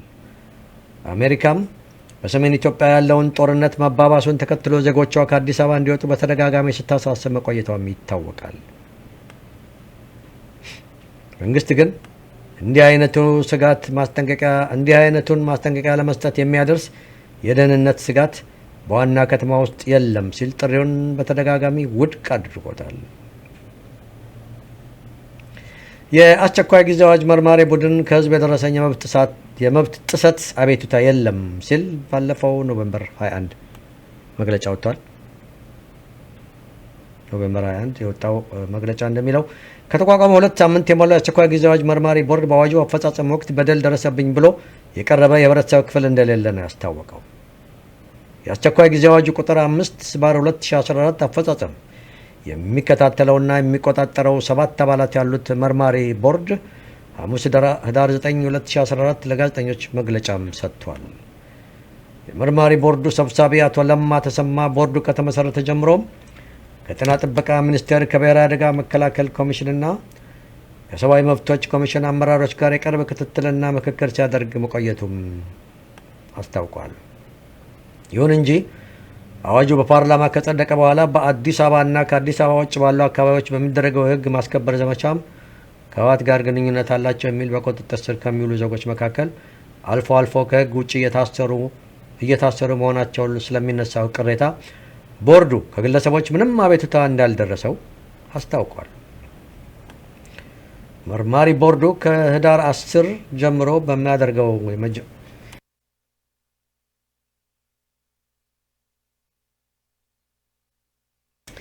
የመጀመሪያው የመስክ ጉብኝት ወደ ተለያዩ አካባቢዎች በመሄድ ከቤትና ንብረታቸው ተፈናቅለው በመጠለያ የሚኖሩ ዜጎችን በጦርነት በደረሰባቸው ጉዳት የሕክምና ክትትል የተደረገላቸው የሚገኙ ዜጎችን የክትትል ሁኔታ እንዲሁም በአዋጁ አፈጻጸም ምክንያት በሕግ ቁጥጥር ስር የዋሉ ዜጎችን በማየት በአፋርና በአማራ ክልሎች እንደሚንቀሳቀሱም ተናግረዋል። በጉብኝታቸውም ወቅት በጠቀሱት አካባቢዎች መስተካከል የሚገባቸው ጉዳዮች ካሉ እርምጃ እንዲወሰድ አስተያየት መስጠት፣ ከተለያዩ አካላት ለዜጎች እየተደረጉ ያሉ ድጋፎችን ማየት እንዲሁም በጉብኝቱ ወቅት የሚታዩ የሰብአዊ መብት ጥሰቶች ካሉ እንዲቆሙና በመብት ጥሰት የሚጠረጠሩ አካላት ካሉም ለፍርድ የሚቀርቡበት ሁኔታ ማመቻቸትና በቀጣዩ መሰል ክስተቶች እንዳይከሰቱ የማሳሰብ ሁኔታዎችን የማመቻቸት ስራ ይከናወናል ብለዋል። የኢትዮጵያ ሰብአዊ መብቶች ኮሚሽን ከ4 ቀናት በፊት የመብት ጥሰቶችን አስመልክቶ ለቦርዱ ይፋዊ ደብዳቤ ማቅረቡን የገለጹት አቶ ለማ ተፈጸመ የተባለውን የመብት ጥሰት ሰብአዊ መብት ኮሚሽን በቁጥጥር ስር የዋሉ ግለሰቦችን አያያዝ በተመለከተ የእስር ሁኔታ ለመከታተል የሚያስችል መረጃ ለመሰብሰብ አዋጁ የተሰጠውን ኃላፊነት ለመወጣት እንዳልቻለ እንዳሳሰበው የገለጸውን ጉዳይ በመስክ ምልከታ ወቅት የሚታይ ይሆናል ብለዋል። በአስቸኳይ ጊዜ አዋጁ አፈጻጸም ወቅት ሊደርሱ የሚችሉ ችግሮች ማንኛውም ግለሰብ በቦርዱ የጠቆመ መስመሮችና ወደ ሕዝብ ተወካዮች ምክር ቤት በመምጣት ቅሬታቸው ማቅረብ እንዳለባቸው ገልጸዋል። የተከበራችሁ አድማጮች ለዛሬ ያለን ዜናም ይኸው ነው።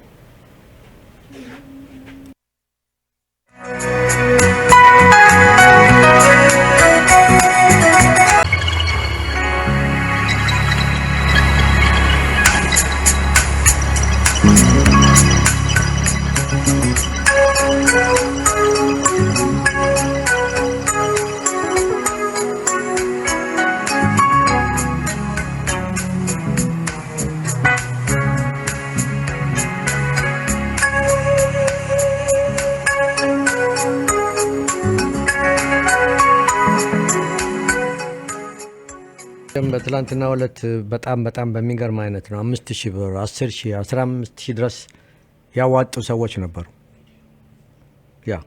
እና ያንዳንዱን ዝርዝሩ ሲደርሰኝ አቀርባለሁ። ለምሳሌ እንደምሳሌ ለመጥቀስ ፕሮሚስ ቺልድረን ፋውንዴሽን የተሰኘ ድርጅት ባለፈው ሴፕቴምበር 25 ዝግጅት አድርጎ ነበረ $10,000 እንደሰጠ ደርሶኛል። እና ፕሮሚስ ቺልድረን ፋውንዴሽን በጣም ሊመሰገን ይገባል። ለምሳሌ ጠቀስኩ እንጂ በሚቀጥለው ሳምንት ሁሉንም 10 15 20 ይሰጣሉ። በትላንትና ዕለት አንዱ ነገር የሚገርመው ነገር ኢየሩሳሌም እና ህልውና አንድ ሰው የጦር መሳሪያ ነው ሻምላ እንደ ምንድነው የሚባለው በፈረንጅኛው እንደሱ ማለት ነው። የሱ አይነት መሳሪያ ይዞ መጣ። እንደውም ታንክን የሚያክል አፋር ውስጥ ታንክ የተማረከበት ጦር ነው እና ሌላ ስም አለው። ትላንትና ሲነግሩ የነበረ አንድ ሰው ይደውልኛል ብዬ ተስፋ አደርጋለሁ። እና የአፋሮች ብዙ ጊዜ የሚጠቀሙበት ነው። እና በአጋጣሚ አንድ ወጣት አፋር ሄዶ ሰርጉ ሲያካሄድ ሰርጉ ላይ ያለ ያ እንደ ስጦታ ይሰጠዋል። ያንን ነው ለጨረታ አቅርበው ወደ 40,000 ነው መሰለኝ 39,000 ትናንት አምጥቶ እዛው ሰጠ ልጁ። እና በጣም የሚገርም ነው። ያንን በሚመለከት ታዲያ የመጨረሻው እንግዲህ 6,000 5,000 7,000 ዘራ እኔ ከአፋር ነኝ ያለው ወጣት መጥቶ በ7,000 ሊወስደው በቃ ሊቆጠር ሲል ህፃን ልጅ ሜይ ቢ በግምት የ10 ዓመት ልጅ ነች። ያበሻ ልብስ ለብሳ ከአባቷ ጋር ወጣ $8,000 አለች ልጅቷ። ከዛ ያችን ወጣት ህፃን ልጅ 10 ነው የምትሆነው መቼም አለባበሷ ሁሉ ይታየኛል። ኔክስት ዊክ ፒክቸሯ ካለ እናቀርባለን። ስቴጅ ላይ ወጣች፣ ለመናገር ታፈረች፣ አሸነፈች። $8,000 ማለት ምንድነው ከላው የተጨመረ ነው ነገሩ እንዳልኳቸው ደርሷልና የመጨረሻውን ለማሸነፍ 7,000 ነበር የሰጠው አንዱ 5,000 አንዱ 4,000 እየቀጠለ ነው የሚሄደውና ኦክሽን ይሄኛው በቃ 7,000 በጣም ሃይስት ነው እና በጣም ጥሩ እንትን አቶ ብርሃን መኮንንና ሌሎች ደግሞ ይሄን ራሱን ያቀረበው ወጣትና ሌሎች ሆነው በህብረት ነበረ እንትን ያረጉት የነበረውና ልጁን ወጣቱን አቀርበዋለሁ በሚከተለው ሳምንት አክቹአሊ ከዛ ከፍተኛ የሆነ ርብርብ ከተደረገ በኋላ ትንሿ ልጅ ወጣ ሀገሯ ለብሳ የነበረው ስሜት ህዝቡ ስሜት በጣም ደስ ይላል ለዚህ ነው የትላንትና ምሽት ለየት ያለ ስሜት ነበረው ያልኩት አመልጧቸዋል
ሰባለ 647 1893 ነው ከቀጥታ ሰልፉ የሚደረግበት ቦታ ነው የደወልኩት ግን በትላንትናው ዕለት የነበረውን ቅድም በተደጋጋሚ ለአንድ ሰዓት ሙሉ በኩራት ሲናገር ስለነበረው ጉዳይ ከአስተባባሪው ሊቀመንበር አቶ መላኩን መስመር ላይ አግኝቻለሁ እንዲሁም ደግሞ ከዚሁ ኦርጋናይዚንግ ኮሚቴ አባላት መካከል እንደዚሁ ዮናስን አግኝቻለሁ ከናስተልኝ ሁለታችሁንም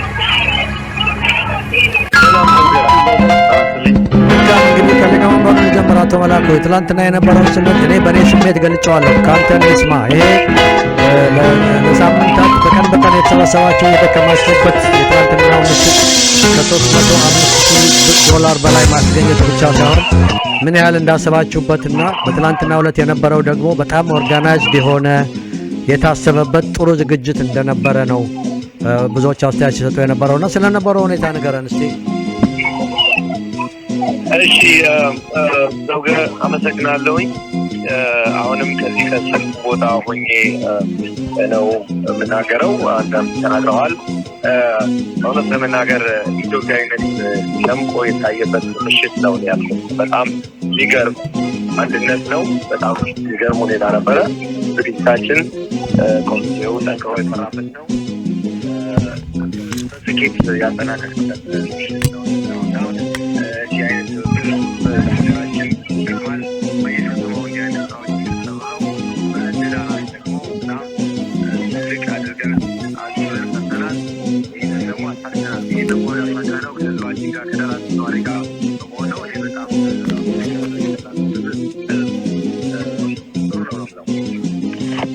መልካም እንግዲህ ይሄን ነገር ከማስተባበሩት መካከል ዮናስ አንዱ አንተ ነህ የነበረውን ስሜት ከፍተኛ ስሜት እንዳለ ጠዋት ነግረኛል።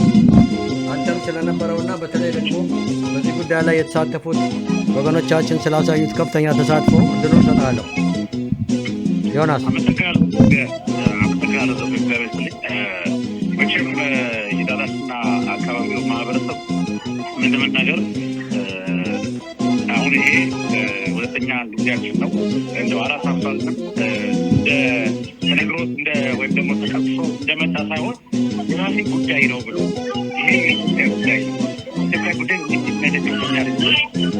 በእውነት እንደው አንድ ትኬት ግዛ ስንል እንኳን 3-4 ጊዜ ትኬት ገዝቶ ሌላውን ጊዜ የለም ገቢ ምልኝ የሚል አይነት ስሜት ይዞት በትክክል ተሰምቶት ኢትዮጵያዊነት ፍቅሩ ይዞት እና የሰውን ግብረ ብላሽ ስትመለከት በቀረታውም ሆነ በግዥም ሆነ ያልከውን ዋጋ መስጠትና ሳበር ያሳየው ተነሳሽነት በሁለት ሌላም እንድናደርግ እና ሌሎችም ደግሞ እንደሚመላክ እንደተናገረው ለሌሎችም ከተማ አራያ የሚሆን ነው። በእውነት ወዳለትና አካባቢው በጣም የሚመሰገን ነው። እንዲሁም በነጻ ጉልበታቸው አዳራሻቸውን ጊዜያቸውን የሰጡ ማህበረሰብ ስትመለከት እግዚአብሔር እንደው ይህችን ሀገር ሰው አላት ብለህ ማለት ያሰኛል። በሀገር ብቻ ሳይሆን በውጭም ሰው አላት። አሁን ተመልከት፣ ትናንትና እስከ ድረስ እዛ አዳራሽ ውስጥ ቆይቶ እንደዛ ዛሬ ከተለፍ ደግሞ ከኢትዮጵያ ጎን ነን የሚል ደግሞ ድምፅ ማሰማ ዛሬ ደግሞ ሰላማዊ ሰልፍ ላይ ያለው እና ይህን ስትመለከት በእውነት እዚህ አካባቢ ህዝብ ኮርተናል። በጣም ደስ ማለት ፈልጋለሁ። እኔ በጣም የሚገርማችሁ ነው። በተደጋጋሚ አንድ አጋጣሚ ሳገኝ በዳላስና አካባቢ የሚገኙ ኢትዮጵያውያን ላይ ያለኝ ስሜት ከፍተኛ ነው። አንድም ጊዜ በሀገራቸው ጉዳይ ላይ አሳፍረው አያውቁም። ለሚጠየቁት ጥያቄ ግንባር ቀደም ሆነው በመምጣት ለሌሎች አካባቢዎች ምሳሌ ናቸው ብዬ ስናገር አንዳንዶች ዝም ብሎ ይመስላል፣ ግን በተናገርኩ ቁጥር ተግባራዊ የሆነው ምላሽ የተናገርኩትን ትክክለኛ እንደሆነ ያረጋግጥልኛል። አሁንም ተናግሬ ነበር ባለፉት ጥቂት ሳምንታት ተአምር እንደምንሰራ ተአምር ነው ብዬ ነው የምገምተው በትላንትናው ዕለት የነበረው ሁኔታና በዚህ በኩል ብዙ የተባበሩ አሉ። አቶ መላኩ ወደ ወይዘሮ ምስራቅ ከመሄዴ በፊት በዚህ በኩል ምናልባት በሚቀጥለው ሳምንት የሁሉንም አንድ ላይ እነማን ምን እንዳደረጉ ለመግለጽ እንሞክራለን። ግን አጠቃላይ ከግምት በላይ ነው ድርጅቶች፣ ግለሰቦች አዳራሽ በነጻ ከመስጠት ጀምሮ በቪዲዮ በሙዚቃ የተሳተፉት በተለይ በቪዲዮ በዲጄ ተካፈሉት ሁሉ የነጻ አገልግሎት ነበር የሰጡትና በዚህ በኩል የምትለው ይኖራል ብዬ ነው የምገምተው ከምስጋና ጋር። አዎ በጣም ብዙ ነገር ነው ያለው። እውነት ለመናገር አንተም ተናግረዋል። የአካባቢያችን ባለሀብቶች፣ የንግድ ተቋማቶች፣ ግለሰቦች በጣም በብዙ ተሳትፈዋል። ይሄ በጣም ደስ የሚያሰኝ ነገር ነው። አላሳፈሩንም። ብዙ ገንዘብ ኮንትሪቢዩት አድርገዋል። እንዳልከው ደግሞ አዳራሹንም በነጻ ያበረከቱልን ሰዎች ኢትዮ ዩናይትድ የሚባል የንግድ ተቋም ነው። ይሄንን በሚቀጥለው ሳምንት አንተ እንዳልከው በዝርዝር የምንመጣበት ነገር ይሆናል። አሁን ያለውን ሂደት በደንብ ሪፖርት የምናደርግ ነው የሚሆነው። በጣም በሚያስመሰግን ልዩ በሆነ ሁኔታ ነው። ይሄ በጣም መግለጽ ሁሉ ነው የሚያቅተኝ ይህንን ሞመንት። ምክንያቱም እንዲህ አይነት ነገር ኢንከሬጅ ያደርጋል። እንደ ኮሚቴ እኛ ይሄንን ለሀገር አስበን ስንንቀሳቀስ ብዙ ሰው ጊዜውን ሁሉ ነገር መስዋዕት አድርጎ ነው የሚንቀሳቀሰው። እንዲህ አይነት መልስ ደግሞ ሲያገኝ ኢንከሬጅ ያደርጋል፣ ለበለጠ ስራ ያነሳሳል እና ሁላችንም ጠንክረን ሀገራችንን ወደ ተሻለ አቅጣጫ እናደርሳለን ብለን ነው እናስበው። ለዚህ ደግሞ የዳላስ ከተማ ህዝብ ትብብሩን አሳይቷል። በጣም በሚደነቅ ሁኔታ ወደፊትም የሚያሳየን ነገር ነው የሚሆነው። ነገር ግን ያው ጠቅላላ አሁን ያነሳው ጥያቄ በሚቀጥለው ሳምንት ላይ በደንብ አድርገን ዝርዝሩን ይዘን መተን የምናመሰግናቸው ሰዎች አሉ። ይህንን በሚቀጥለው ሳምንት ምናደርገው ነገር መልካም። በሚቀጥለው ሳምንት እንደገና ቀርባችሁና ያለው ሁኔታ የበለጠ ሪፖርት አደርጋላችሁ። ሁለታችሁንም ከልብ አመሰግናለሁ። ወደ ምስራቅ ሄዳለሁኝ። እኔም በዚህ ኮሚቴ ተሳታፊ ስለነበርኩኝ የነበረውን ስሜት ከዚህ በፊት ከማውቀው የተለየ ሆኖ ያገኘሁበት ብዙ መንገድ አለ። ብዙ ወጣቶች፣ ብዙ የሀገር ፍቅር ስሜት ያላቸው ሰዎች ሌት ተቀን ሲደክሙ አይቻለሁና ደስ የሚለው ግን የድካማቸው ውጤት ፍሬ ማፍራቱ ነውና ተደጋግሞ እንደተባለው ይሄ የመጀመሪያ እንጂ የመጨረሻ አይደለም። ሁለታችሁንም ከልብ አመሰግናለሁ። አቶ መላኩና አቶ ዮናስ ጤና ይስጥልኝ ምስራቅ ይሰማል?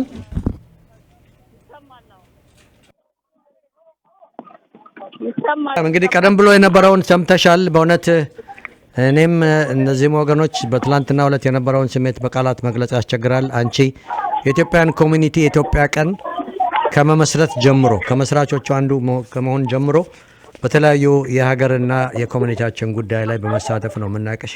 ትላንትና ግን የተለየ ስሜት እንደነበረሽ ስትገልጭ ነበር። እድሉን ሰጣለሁ ለአንቺ። እሺ፣ አመሰግናለሁ።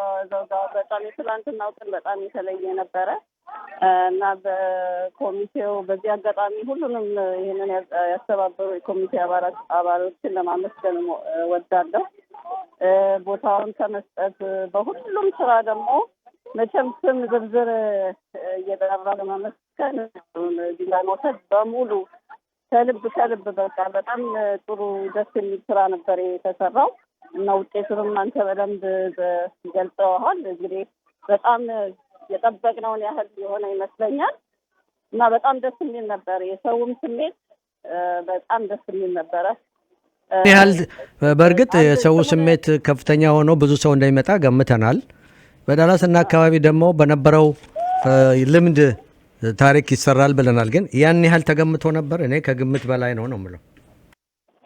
አዎ እንግዲህ ይሄን ያህል ገምተናል። ከዛም በላይ ደግሞ የሚሉ አንዳንድ ኢትዮጵያውያን ነበሩና በጣም የሚገርመው ደግሞ ስም ሳልጠቅስ ከአንድ ቀን በፊት ኢመርጀንሲ ገብቶ በማግስቱ ቼክ ይዞ የመጣ ኢትዮጵያዊ ያለና ስሙን ሳልገልጽ ግን ማን እንደሆነ ያው ያውቀዋልና በጣም ልቤን ነው የነካኝ በቃ እና ኢትዮጵያውያን በሀገራችን ምን ያህል ፍቅር እንዳለን ታመን እንኳን መታመምና ምን ነገር እንደማይበግረን ከተባበርና አንድ ከሆነ በሀገራችን ትልቅ ለውጥ እንደምናመጣ በጣም ትልቅ ተስፋ ነው የሰጠኝ። የትላንትናው እንትን በጣም ትልቅ ተስፋ እንዲያድርብኝ አድርጓልና ሁሉንም በአጠቃላይ ላመሰግን ወዳለሁ። ግን ይሄ ደግሞ ጀመረ እንጂ ይቀጥላል እና ከአሁን በኋላ ወደኋላ የለም፣ አናቆምም። ሀገራችን ከዚህ ካለችበት ችግር እስክትወጣ ድረስ እስከ መጨረሻው ባለችን ሁሉ አብረን ሆነን ለመስራት ትንሽ እንትን እንዲያድርብን አድርጎናል። በቃ በቆራጥነት ወደፊት መቀጠል እንዳለብን ይህንን ተስፋ አሳድሮብናል እላለሁ። አቶ ዘውዴ ቅድም ኤመርጀንሲ ብትይ ትዝ አለኝ። በጣም እንወደውና የምናከብረው ወንድማችን ኪሮስ ወልደስላሴ ትላንትና ራሱ የነዳ እግሩ ላይ የደረሰው ነገር እናውቃለን። አንደኛ ደስ ብሎኛል መኪና መንዳት መቻሉ ራሱ ከልጁ ጋር መጥቶ እኔ እዛ ቦታ ተገኝቼ ለማምሸት ባልችልም በእኔ በኩል በአቅሜ ይሄን ያህል ሰጥቻለሁ ብሎ ሰጥቶ ሄዷል። እንዲህ አይነቱን ስናይ ነው እንግዲህ ተስፋችን ከፍ የሚለው እና መታመም ኤመርጀንሲ መሄድ ወይንም የፐርሰናል ገንዘብ የለኝም እኔ ራሴ የገንዘብ ችግር ላይ ነኝ ግን እኔ ተቸግሬ ወገኔ ቢጠቀም ይሻላል ብሎ ገንዘብ በትላንትና ይሄንን ቃል ተናግሮ ገንዘብ የሰጠ ሰው አውቃለሁና ይሄ ስሜት ከዚህ በኋላ ወደ ኋላ የሚመለስ አይደለም። ይሄን ነበር ያጣ ነው። እንዲህ አይነት ነገር ነበር ያጣ ነው። አንድ ላይ ሆነን ኮመን በሆነ ነገር ላይ የሀገር ችግር ላይ የፖለቲካ ችግር ላይማ አንድ መሆንም የለብንም፣ መለያየት አለብን። የተለያየ አመለካከት እንዲኖረን አድርጎ ነው እግዚአብሔርም የፈጠረን። ነገር ግን እንደዚህ አይነት የመወረርና የመደፈር ጉዳይ ላይ ግን አንድ ላይ ሆነን ስንቆም ያኮራል፣ ተስፋንም ከፍ ያደርጋል በእውነትና አንቺም ሌሎችም ነገ በሚቀጥለው ሳምንት የዚህን የኮሚቴ አባሎች ስም ዝርዝር ይገልጻለሁ። ያደረጋችሁት ነገር ፍሬ አፍርቷል። ሁላችሁም የምታደርጉትን በቅርብ ውስጥ ሆኜ እከታተል ነበርና የሚገርም አይነት ስራ ነው የተሰራው። ምስራቅ አንድ የመጨረሻ ምትዩ ካለ ድል ሰጥሻለሁ። በእኔ በኩል ጨርሻለሁ። በጣም ከልብ ነው የማመሰግነው። ብዙዎችም ከፍተኛ ምስጋና ያቀርባሉ ለእናንተ። እሺ ዘውጋ አመሰግናለሁ። እንግዲህ ያው ምንድን እንዳልከው በዝርዝር በሚቀጥሉት ሳምንታቶች ሁሉ ነገር ይቀርባል። ግን በአጠቃላይ በጣም የተሳካ በጣም የሚያስደስት እና በጣም ጥሩ የሆነ ዝግጅት ነበረ። በሰፊው በሚቀጥለው አሁን ሰልፍ ላይ ነኝ እንደምታየው እና ከዛ ሆኜ ነው የማወራው። ግን የሰልፍ ሁኔታ ካገኘው ሻይቀር እንግዲህ ብዙዎች እየደወሉ ይነግሩናል የሰውን ቁጥር። ትላንት ከዛ ሁሉ ድካም በኋላ ብዙ ሰው እንደመጣ ነው የሰማሁትና ጥሩ እየተካሄደ ነው። በተለይ ደግሞ ወጣቶቹ ግንባር ቀደም መሆናቸው ደስ ይላል። ምስራቅ በጣም በጥሩ ሁኔታ ነው የሚካሄድ ያለው። ወጣቶቹ ናቸው ያው የሚመሩት ያሉት። አንዳንድ እኛም የምናውቃቸው ሰዎችም ተሳትፎበታል እና በጣም ደስ የሚል ሰልፍ ነው። አሁንም ራሱ እየተካሄደ ነው። እዚህ ነው ያለ ነው እና ዞረን አሁን እንደገና ሲቲውን በፊት ነው ያለ ነው እና የህዝቡ ስሜት በጣም ደስ ይላል። በቃ ተጠቅልቋል በአረንጓዴ ቢጫ ቀይ እና በጣም ደስ ይላል። በጣም አመሰግናለሁ ምስራቅ። ምናልባት በሚቀጥለው ሳምንት ከሙሉ ሪፖርት ጋር እንገናኛለን። ከልብ አመሰግናለሁ። እሺ ቴንክ ዩ ሶ ማች። እኔም አመሰግናለሁ። ባይ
KNON thanks you for your pledge to our recent pledge drive.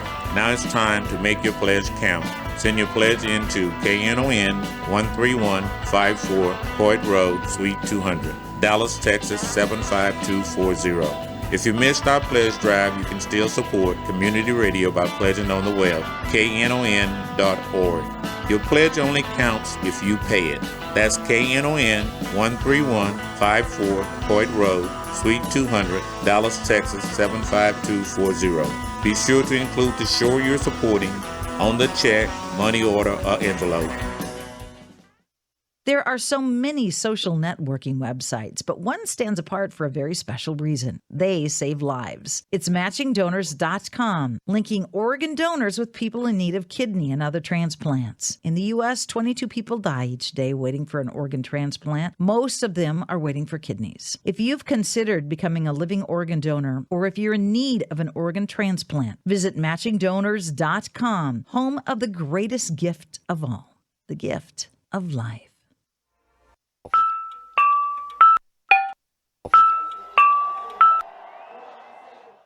ከህዳሴ ግድብ ጉዳይ ስናልፍ ይሄንን ጣቢያ ወደ ኢየሩሳሌም ላስተላልፍ ትንሽ ደቂቃ ነው የቀረኝ። የኢየሩሳሌም ፕሮግራም ይቀጥላል። ጥሩ ቃለ ምልልስ አላት በእንግሊዝኛ ቋንቋም ቢሆን። የሚቀጥለው ሳምንት ግን ይሄ የአማርኛ ፕሮግራም ስለሆነ እየተረጎምሽ ነው። በእንግሊዝኛ አድርገሽ ስትመጪ በአማርኛ ተርጉመሽ በጎን። ችግር የለም እኔ ጋር ችግር የለም። ሁለቱም እንችላለን። እኛ ጋርም ችግር የለም። መቼም እንደምን እንሰማለን ለነገሩ። እሺ ማሱታሮ ካይታሮሰ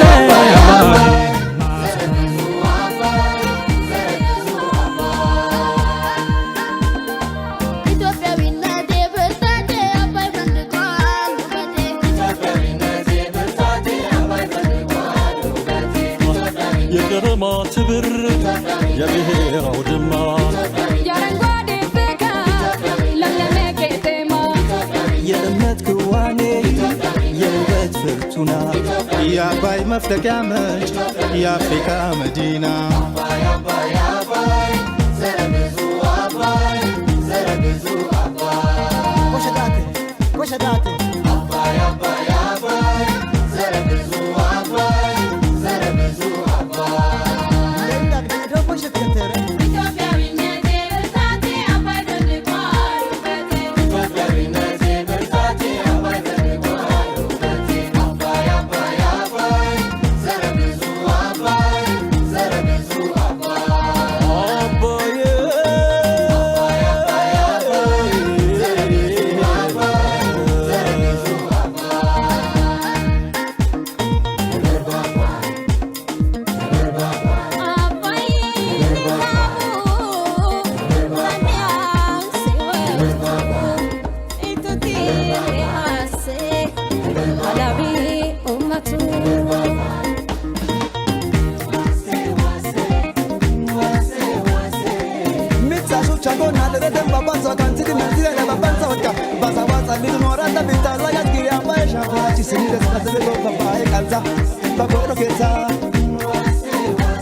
ገርም ነው በጣም ማውቃቸው በጣም ማከብራቸው ኮሎኔል ብርሃኑን መሞት አሁን ነው የምሰማው እዚህ ከመጣ በኋላ በየጊዜው እንደምናደርገው በፕሮግራማችን መግቢያ ላይ ከዚህ ዓለም በሞት የተለዩ ወገኖቻችንን የህይወት ታሪክና ፎቶግራፍ እናቀርባለን ግን አጋጣሚ ያውም እዛው በመኖርበት ከተማ በምን ታምር እንደሆነ ማንም ሰው አልነገረኝም አልሰማሁም ማቃቸው ሰው ናቸው በጣም አዝናለሁ በሀገራቸው ለወገናቸው ለኢትዮጵያ ክብር ከፍተኛ የሆነ መስዋዕትነት የከፈሉ የኢትዮጵያ ጦር ሰራዊት የአየር ኃይል አባል ነበሩ ኮሎኔል ብርሃኑና አሁን ነው የምሰማው በቀጥለው ሳምንት በሚገባ ይሄንን ታላቅ ገድላቸውንና የእሳቸውን የህይወት ታሪክ አነባለሁ በጣም የሚያሳዝን ነው እና በአጋጣሚ ነው አሁን ስልክ ደውሎ አንድ ሰው ምንድነው የህይወት ታሪካቸውን አላነበብክም ሲለኝ ነው ትዝ ያለኝ በጣም ይገርማል ለማንኛውም ለቤተሰቦቻቸው መጽናናት እሳቸውንም ነፍስ በገነት ያኖርልን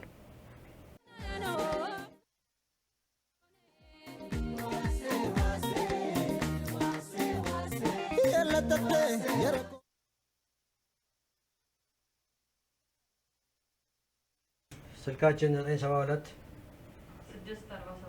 1893 ነው እንግዲህ አንድ እንግዳ አለኝ አቶ ተፈራ ሻለቃ ተፈራ ወርቀን ከጥቂት ደቂቃዎች በኋላ አቀርባለሁ ከዛ በፊት ግን ስለ አንቺ ፕሮግራምና በሚቀጥለው ሳምንት ስለሚደረገው ነገር እንጀምራለን ቀጥይ አሪፍ ይሄኛውን ያው ኢንተርቪው የምንጫወተው ከሁለት ወጣቶች ነው ኢትዮጵያን ኮሚኒቲ ነው young Ethiopian American ambassadors ሳራ እና አሜን የሚባሉ ናቸው በጣም በቃ ትልቅ ነገር ያደርጉ ነው በኮሚኒቲያችን especially በዚህ ኢቨንት next week ያደረጉ ኮኦርዲኔት አድርገው almost እኔ 3 ወር ሄጄ ነበረ 3 ወር ሙሉ በቃ ከትልልቆች ከቤተሰቦች ጋር ስብሰባ አድርገው ሪማይንደር ሰንድ አድርገው ምን ዲዛይን አድርገው everything organize እነሱም ሌላም ግሩፕ አሉ አንድ ላይ አድርገው ነው ያደረጉት ያው የዛሬ ውይይት ከነሱ ጋር ተነጋግሬ ስለሚቀጥለው ሳምንት የሆኑ ቅዳሜ መጣው ኢቨንት ነው የምናወራው ከዚህ በኋላ ይቀጥላል ምን ነው የሚካሄደው የሚቀጥለው ሳምንት it's a 5k run ወይም walk ማድረግ ይቻላል ይሄ 5k anybody ከ18 በታች ከሆኑ free መምጣት ይችላሉ support ለማድረግ ግን anybody ከ18 በላይ ከሆኑ $50 ከፍለው ከቲሸርት ጋር ይመጣል እና mostly support ለማድረግ ነው ለሀገራችን ለኢትዮጵያን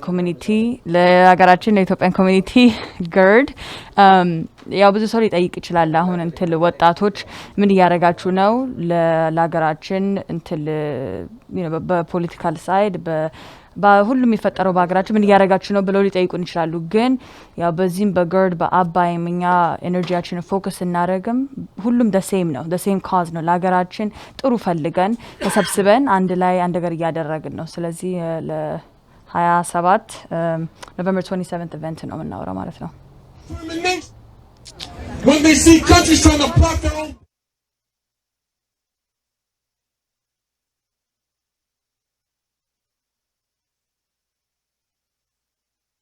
imperialism.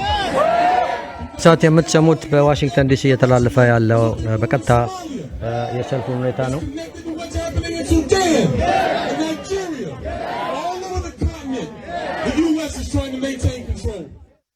እና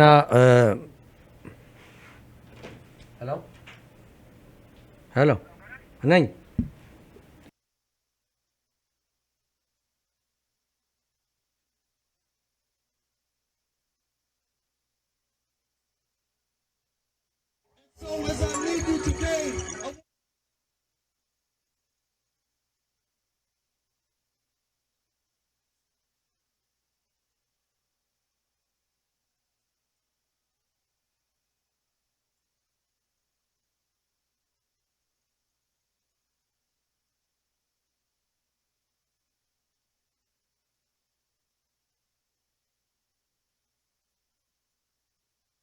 ኦኬ አስገባለሁ። አንድ ሁለት ደቂቃ ሰጣለሁኝ። ወደ ተከታይ ፕሮግራም ላልፍ ነው። መስመሩ ክፍት ነው። አስተያየት እንድትሰጥ እድሉን ሰጣለሁ። ይሰማል። ቀጥል። ታንክ ዩ ዘውገ እድሉን ስለሰጣኝ። ዳላስ ዛሬ በተደረገው ወያኔ ለመቃወም ወይም በሀገራችን ጉዳይ ላይ በተደረገው ሰልፍ ላይ ተይዞ የሚወጣው ባንዲራ ኢትዮጵያን የሚወክለው ኢትዮጵያውያንን አንድ የሚያደርገን ባንዲራ መሆን ሳለበት የተለያየ ባንዲራዎች ዛሬ ተንጸባርቀው ስላየሁኝ ትንሽ ቅር ብሎኛልና ለወደፊት ቢሆን አዘጋጅ ኮሚቴዎች እንደዚህ ነገሮች አስተካክለው አንድ ኢትዮጵያዊ የሚያደርገን ለአንድ ኢትዮጵያ የምንቆም ሰዎች እንደመሆናችን መጠን ያንን የሚያንጸባርቅ ባንዲራ ተይዞ መውጣት አሁን ያለውን ኦፊሻል የሀገሪቱን ባንዲራ ኮከብ ያለበትን ማለት ነው እንደገባኝ። ያ አንድ የሚያደርገን ኢቭን አረንጓዴ ቢጫውን ቀይም ችግር የለብኝም እስካሁን ግን አሁን ተይዞ የተወጣው ግን ከ40 ዓመት በፊት የነበረውን ባንዲራ ነው በብዛት ያይ ነበረውና ቅር ብሎኛል። ይሄ ቅሬታ መግለጽ ነው። ወደፊት ነው ትልቁ ነገር እንዲህ አይነት ነገር ሲኖር የእያንዳንዳችን ስሜታችን ወጥተን መግለጽ መቻላችን ራሱ ትልቅ ነገር ነው። እንደሚያነሳው ትክክለኛ ነጥብ ነው። የውስጥ ስሜትን የገለጽከውና እጅግ በጣም አከብራለሁ። ከልብ አመሰግናለሁ። ታንክ ዩ ኢየሩሳሌም እንዳልኩት መድረኩ ላንቺ ነው። ግን ቅድም አንድ ከዚህ ዓለም በሞት የተለየ ወገናችን እንዳለው ነገሬ አሁን ነው የሰማሁት። በጣም አዝኜ ነበር። ግን እንትኑን ልኮልኛል አቶ ተፈራና እኚህን ታላቅ ሰው የህይወት ታሪክ ባጭሩ አንብቤ የሚቀጥሉትን ደቂቃዎች በሙሉ ላንቺ ለቃለሁኝ። የኮሎኔል ብርሃኑ ራጂ አጭር የህይወት ታሪክ ይላል። ኮሎኔል ብርሃኑ ከእናታቸው ከወይዘሮ ብርቄ ጉደታና ከአባታቸው ከአቶ ራጂ ቂልጡ ጥቅምት 12 1934 በአዲስ አበባ ነው የተወለዱት። ከዛም አንደኛና ሁለተኛ ደረጃ ትምህርታቸውን በመድኃኔዓለም አጠቃላይ ሁለተኛ ደረጃ ትምህርት ቤት በ1953 ዓ.ም የኢትዮጵያ አየር ኃይልን በአውሮፕላን አብራሪነትና ስልጠናን ተቀላቅለዋል። በ1956 በምክትል መቶ አለቅነት ማዕረግ በአውሮፕላን አብራሪነት ስራ ጀምረው በቅንነት በረጅም የወታደርነት አገልግሎታቸው እስከ ሙሉ ኮሎኔል ማዕረግ ደርሰዋል። በ1964 1972 ዓ.ም በፖሊስ ሰራዊት አቪዬሽን ሲያገለግሉ ቆይተው በ72 ዓ.ም ወደ አየር ኃይል በመመለስ በተዋጊ ሄሊኮፕተር አብራሪነት የሚሰጠውን ስልጠና በሶቪየት ህብረት በመፈጸም የተዋጊ ሄሊኮፕተር ስኳድሮን አዛዥ በመሆን በኋላም የሬጅመንት ምክትል አዛዥ በመሆን ሀገራቸውንና ህዝባቸውን በትጋት አገልግለዋል። ኮሎኔል ብርሃኑ በ57 ዓ.ም ከወይዘሮ ተዋበች ደገፉ ጋር ትዳር በመስረት የ56 ዓመታት የትዳር ህይወት ያሳለፉ ሲሆን በዚህ ህይወታቸው ጊዜ 3 ወንዶችና አንዲት ሴት ባለጸጋ ሲሆኑ በ10 የልጅ ልጆች ተባርከዋል። ኮሎኔል ብርሃኑ በ1987 ዓ.ም ወደ አሜሪካን ሀገር ኑሯቸውን አድርገው በዳላስ ቅዱስ ሚካኤል ካቴድራል ዘወትር እግዚአብሔርን እያመሰገኑ ከወገኖቻቸው ጋር በፍቅር በደስታ በመረዳዳት በትራንስፖርት አገልግሎት ቤተሰባቸውን አስተዳድረው ምድራዊ ህይወታቸውን በፍጹም ደስታ በማሳለፍ ላይ እንዳሉ ባደረባቸው ህመም ምክንያት በሕክምና ሲረዱ ቆይተው ዳር 7 2014 ቤተሰባቸው ተከበው ከዚህ ዓለም አርፈዋል። ኮሎኔል ብርሃኑ ረጂ ካበረከቱት ሀገራዊ አገልግሎት ውጪ በጣም ተጫዋች፣ ደስተኛ፣ አዛኝና መልካም ሰው ነበሩ። ለቀሪ ቤተሰቦቻቸውና ጓደኞቻቸው መጽናናት እንመኛለን። እግዚአብሔር ነፍሳቸውን በአጸደ ገነት ያኖርልን። እኚህን ታላቅ ሰው በቅርብ ነው የማውቃቸው። በጣም ለሀገራቸው ለወገናቸው ከፍተኛ አስተዋጽኦ ያደረጉ በአካባቢያቸው በሰፈራችን በዚህ በምንኖርበት ዋይሌ አካባቢ እጅግ በጣም የተወደዱና መካሪ አባት ነበሩና እግዚአብሔር ነፍሳቸውን በገነት ያኖርልን።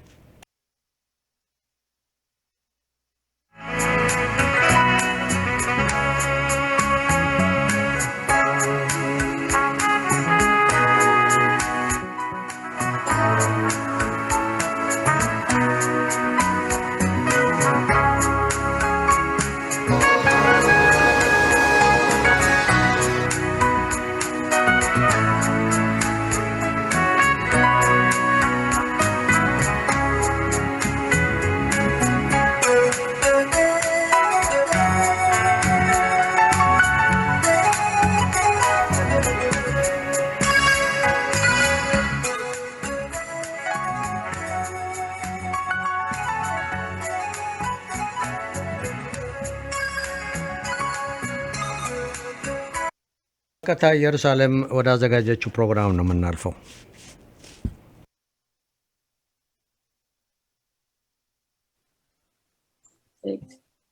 And I'm also recording audio as well. ያው እንደምናወራው ስለ አባይ ስለ ሀገራችን ብዙ እናወራለን። አሁን ደግሞ ዛሬ በጣም በስፔሻል ቀን ስለሆነ ላስት ዊክ ትንሽ ፕሮሞት አድርገነው ነበረ። በአባይ በወጣቶች በኩል ዳላስ ያሉት መተው ስለ አባይ አንድ ነገር ማድረግ እንፈልጋለን፣ ዶኔት ማድረግ እንፈልጋለን ብለዋል እና ዛሬ ሁለት ወጣቶች አሉ፣ ኢንተርቪው እናደርጋቸዋለን። ኔክስት ዊክ ትልቅ ኢቨንት አላቸው። ስለዚህ ምንድነው የሚያደርጉት ብለን ጠይቃለን። ያው ከዚህ በኋላ በእንግሊዘኛ ነው የምንቀጥለው። So with that being said, welcome ladies. I just want to thank you guys for both being here. I kind of, we had a little snippet of promo last week that we played, but we're so excited to have both of you guys here to give us a little bit more insight as to, what is this 5K run? What is GERD? What is this project that you guys have been working so hard on? So with that being said, give us a little background about you guys and who you are. And we can start with Sarah. Okay, so hi everyone. My name is Sarah McConan, and I am in my last semester of nursing school. I graduate in December with my Bachelor's of Science in Nursing, and I got into the GERD project and the YEAA group in March of 2021. Jerry reached out to me through mutual connections, and I became interested because I feel like I get kind of tied into what's going on in America and don't focus on what's going on back home. It's obviously very important to focus on that because that is our culture, that is our background. So I thought it would be really a great opportunity to learn more about GERD because initially I really didn't even know what GERD was. So it's been a great learning experience and also just a fulfilling experience to be able to contribute to a great project in Ethiopia. 100%. Awesome. We'll move on to Amin. Tell us a little bit about yourself and why you joined this project. Okay, hi everybody. So my name is Amin Desalegn. I was born and raised in Ethiopia, and I actually came here when I was about 10 turning 11. I am currently a freshman at Boston University, and I'm very one of my biggest passion is community service, which is one of the reasons I joined this group. I joined in the very beginning when this group started, and I joined because of Ethiopian Day, and we got recruited from there. And I'm very thankful for this group and for the way that it has helped integrate me into the Ethiopian community, helping me meet so many people from all parts of Ethiopia. And so I'm grateful for that experience that it has given me. Absolutely. And we are so excited. I know both of you guys personally, and we are just so honored to have you guys here. Y'all are doing some amazing things. And we're just so excited for you to, jump on this project and speak a little bit about it. So with that in mind, tell us a little bit about GERD. I know, you just kind of spoke about you coming to America at such a young age. So a lot of people might say, how do you know what the Grand Ethiopian Renaissance Dam is, right? Like, what do you guys know about Abai and what it really means to Ethiopia? አባይ ምንድን ነው የምታውቁት? አባይ ማለት ደግሞ ለኢትዮጵያ ምንድን ነው የሚለውን ጥያቄ ነው እኔ የተጠየቀው። ከነዚህ ሁለት ማሳሰቢያዎች በኋላ እንመለሳለን።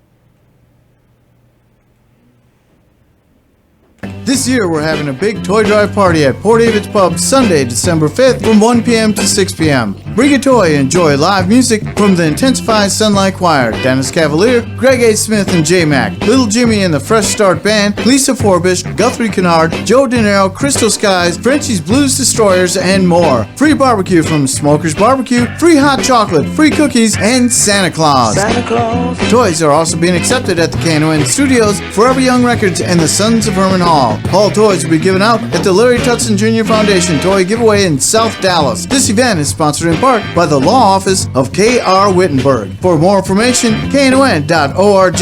Listen to KNON's new podcast telling the story of the Larry Tutson Jr. Foundation at knon.org. The KNON Toy Drive Party, Sunday, December 5th from 1 p.m. to 6 p.m. at Port David's Pub. KNON On Demand. The last 2 weeks of this show are available on demand at knon.org. Go to knon.org and click on the image that says KNON Free On Demand Streaming. Never miss your favorite KNON show again. KNON On Demand Streaming. Listen to your favorite shows whenever you want at knon.org.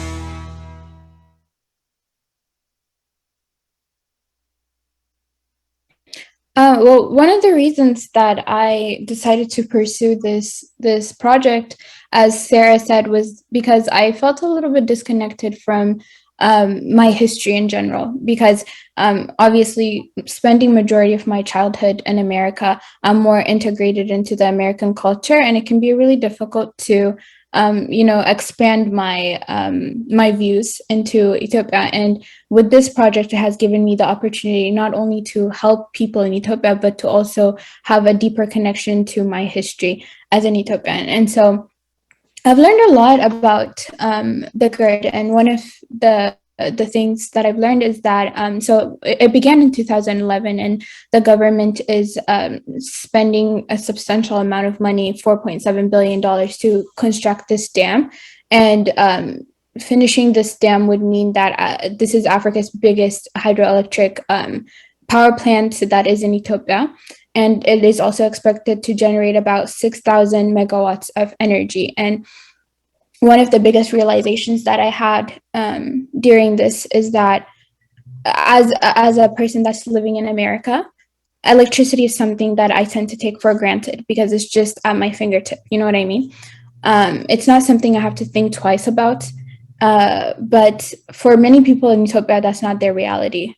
They're starved of something that I find so basic. And building this dam and constructing this dam would mean that so many of these people that are starved of something so basic would have the ability to have electricity and be pulled out of the poverty that they're in.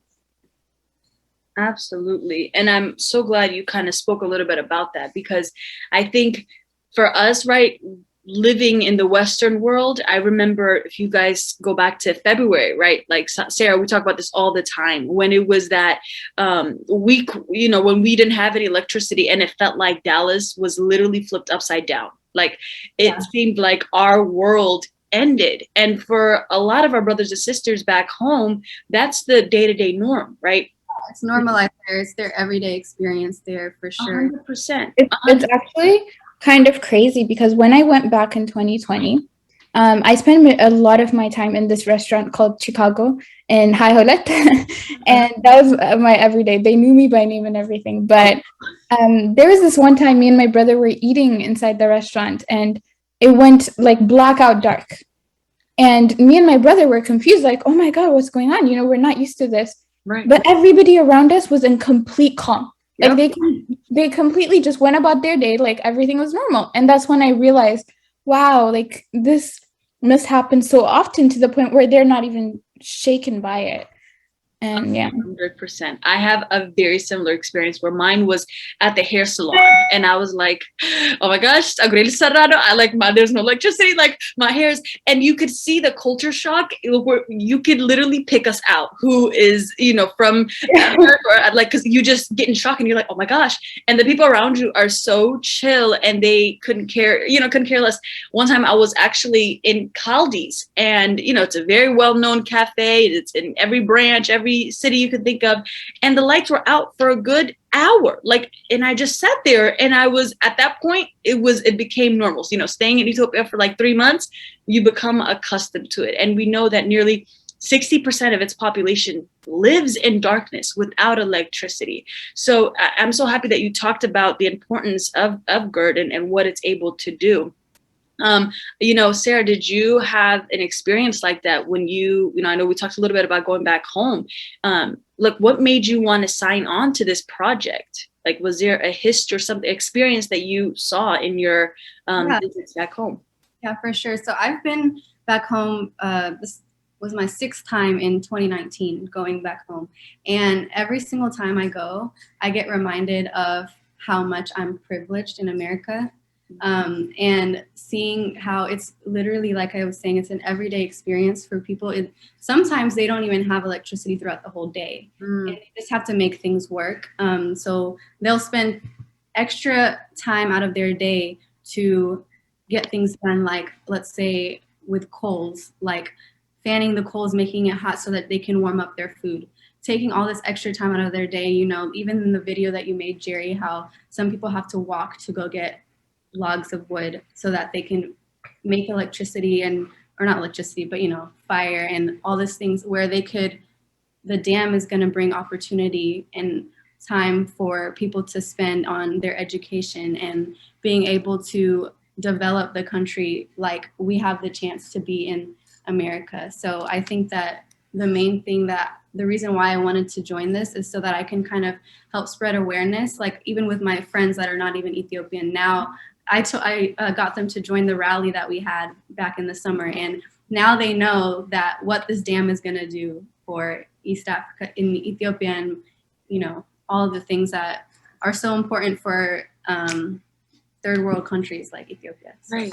Absolutely. And I think during this time, our country is in so much pain and it's going through so much that this dam almost feels like it is the hope, the light that it will provide. And it just feels like the whole, world is almost wanting this to happen for most of the world is wanting this to happen for our country and really rooting for us. And it seems like it is something that we desperately need in these tough times. So with that being said, ladies, tell me, so the youth have come together, we've had different events. Tell me, let's talk money, right? How much have we been able to raise thus far? Like what is, I know what our goal is, but how much have we been able to really raise so far in this fundraiser? So with the youth group, we've had the GERD rally, which was our biggest success so far out of all our events. The exact number, I would have to look, but I know that we raised over 5,000 in just that event, just from like donations and bids. So that was really exciting. That was like our first event, start off to kick off our fundraising group. So that was very motivating to keep going. Our next event now is our 5K run, which is Saturday, November 27th. And we really want everybody to come out and help us raise money. So would love to get into more details about that. Right, absolutely. And before we move on to, finishing up the last bit of our goal for us to reach, altogether, you guys, we have raised over $198,000. It's so big, I can't even say it, right? All together with the adults, of course, with the entire community of Dallas, we have been able to raise over $198,000, which is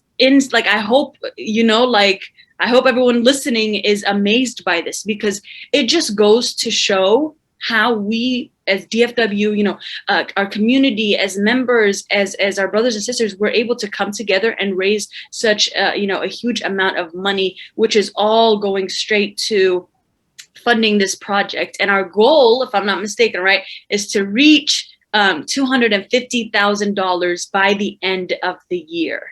And so that is what was that, Amin? Oh, I was saying, and we're so close. We are so close. We're so close. And so, tell me a little bit about this next project that is happening, the next event, which is this upcoming Saturday, right, a week from now. Tell us what that event is going to be so we can finally reach that $250,000 goal that we've had set for the rest of the year.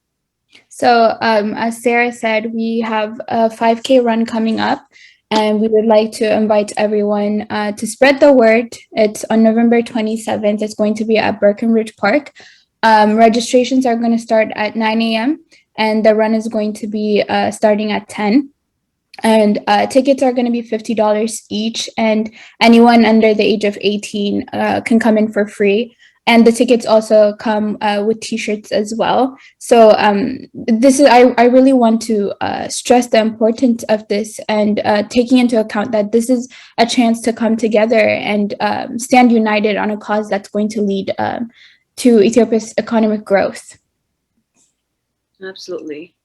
Yes, and to find the flyer, you can find it on our Instagram page, which is YEAA_Dallas. Also on our Facebook page, which is MAAEC. Correct? Mm-hmm. And on the flyer, you can actually, there's a QR code on the flyer. And to use this, if you're looking on your computer, you can actually take your phone and go on your camera and scan it, and it will pull up the Eventbrite link where you can buy your ticket.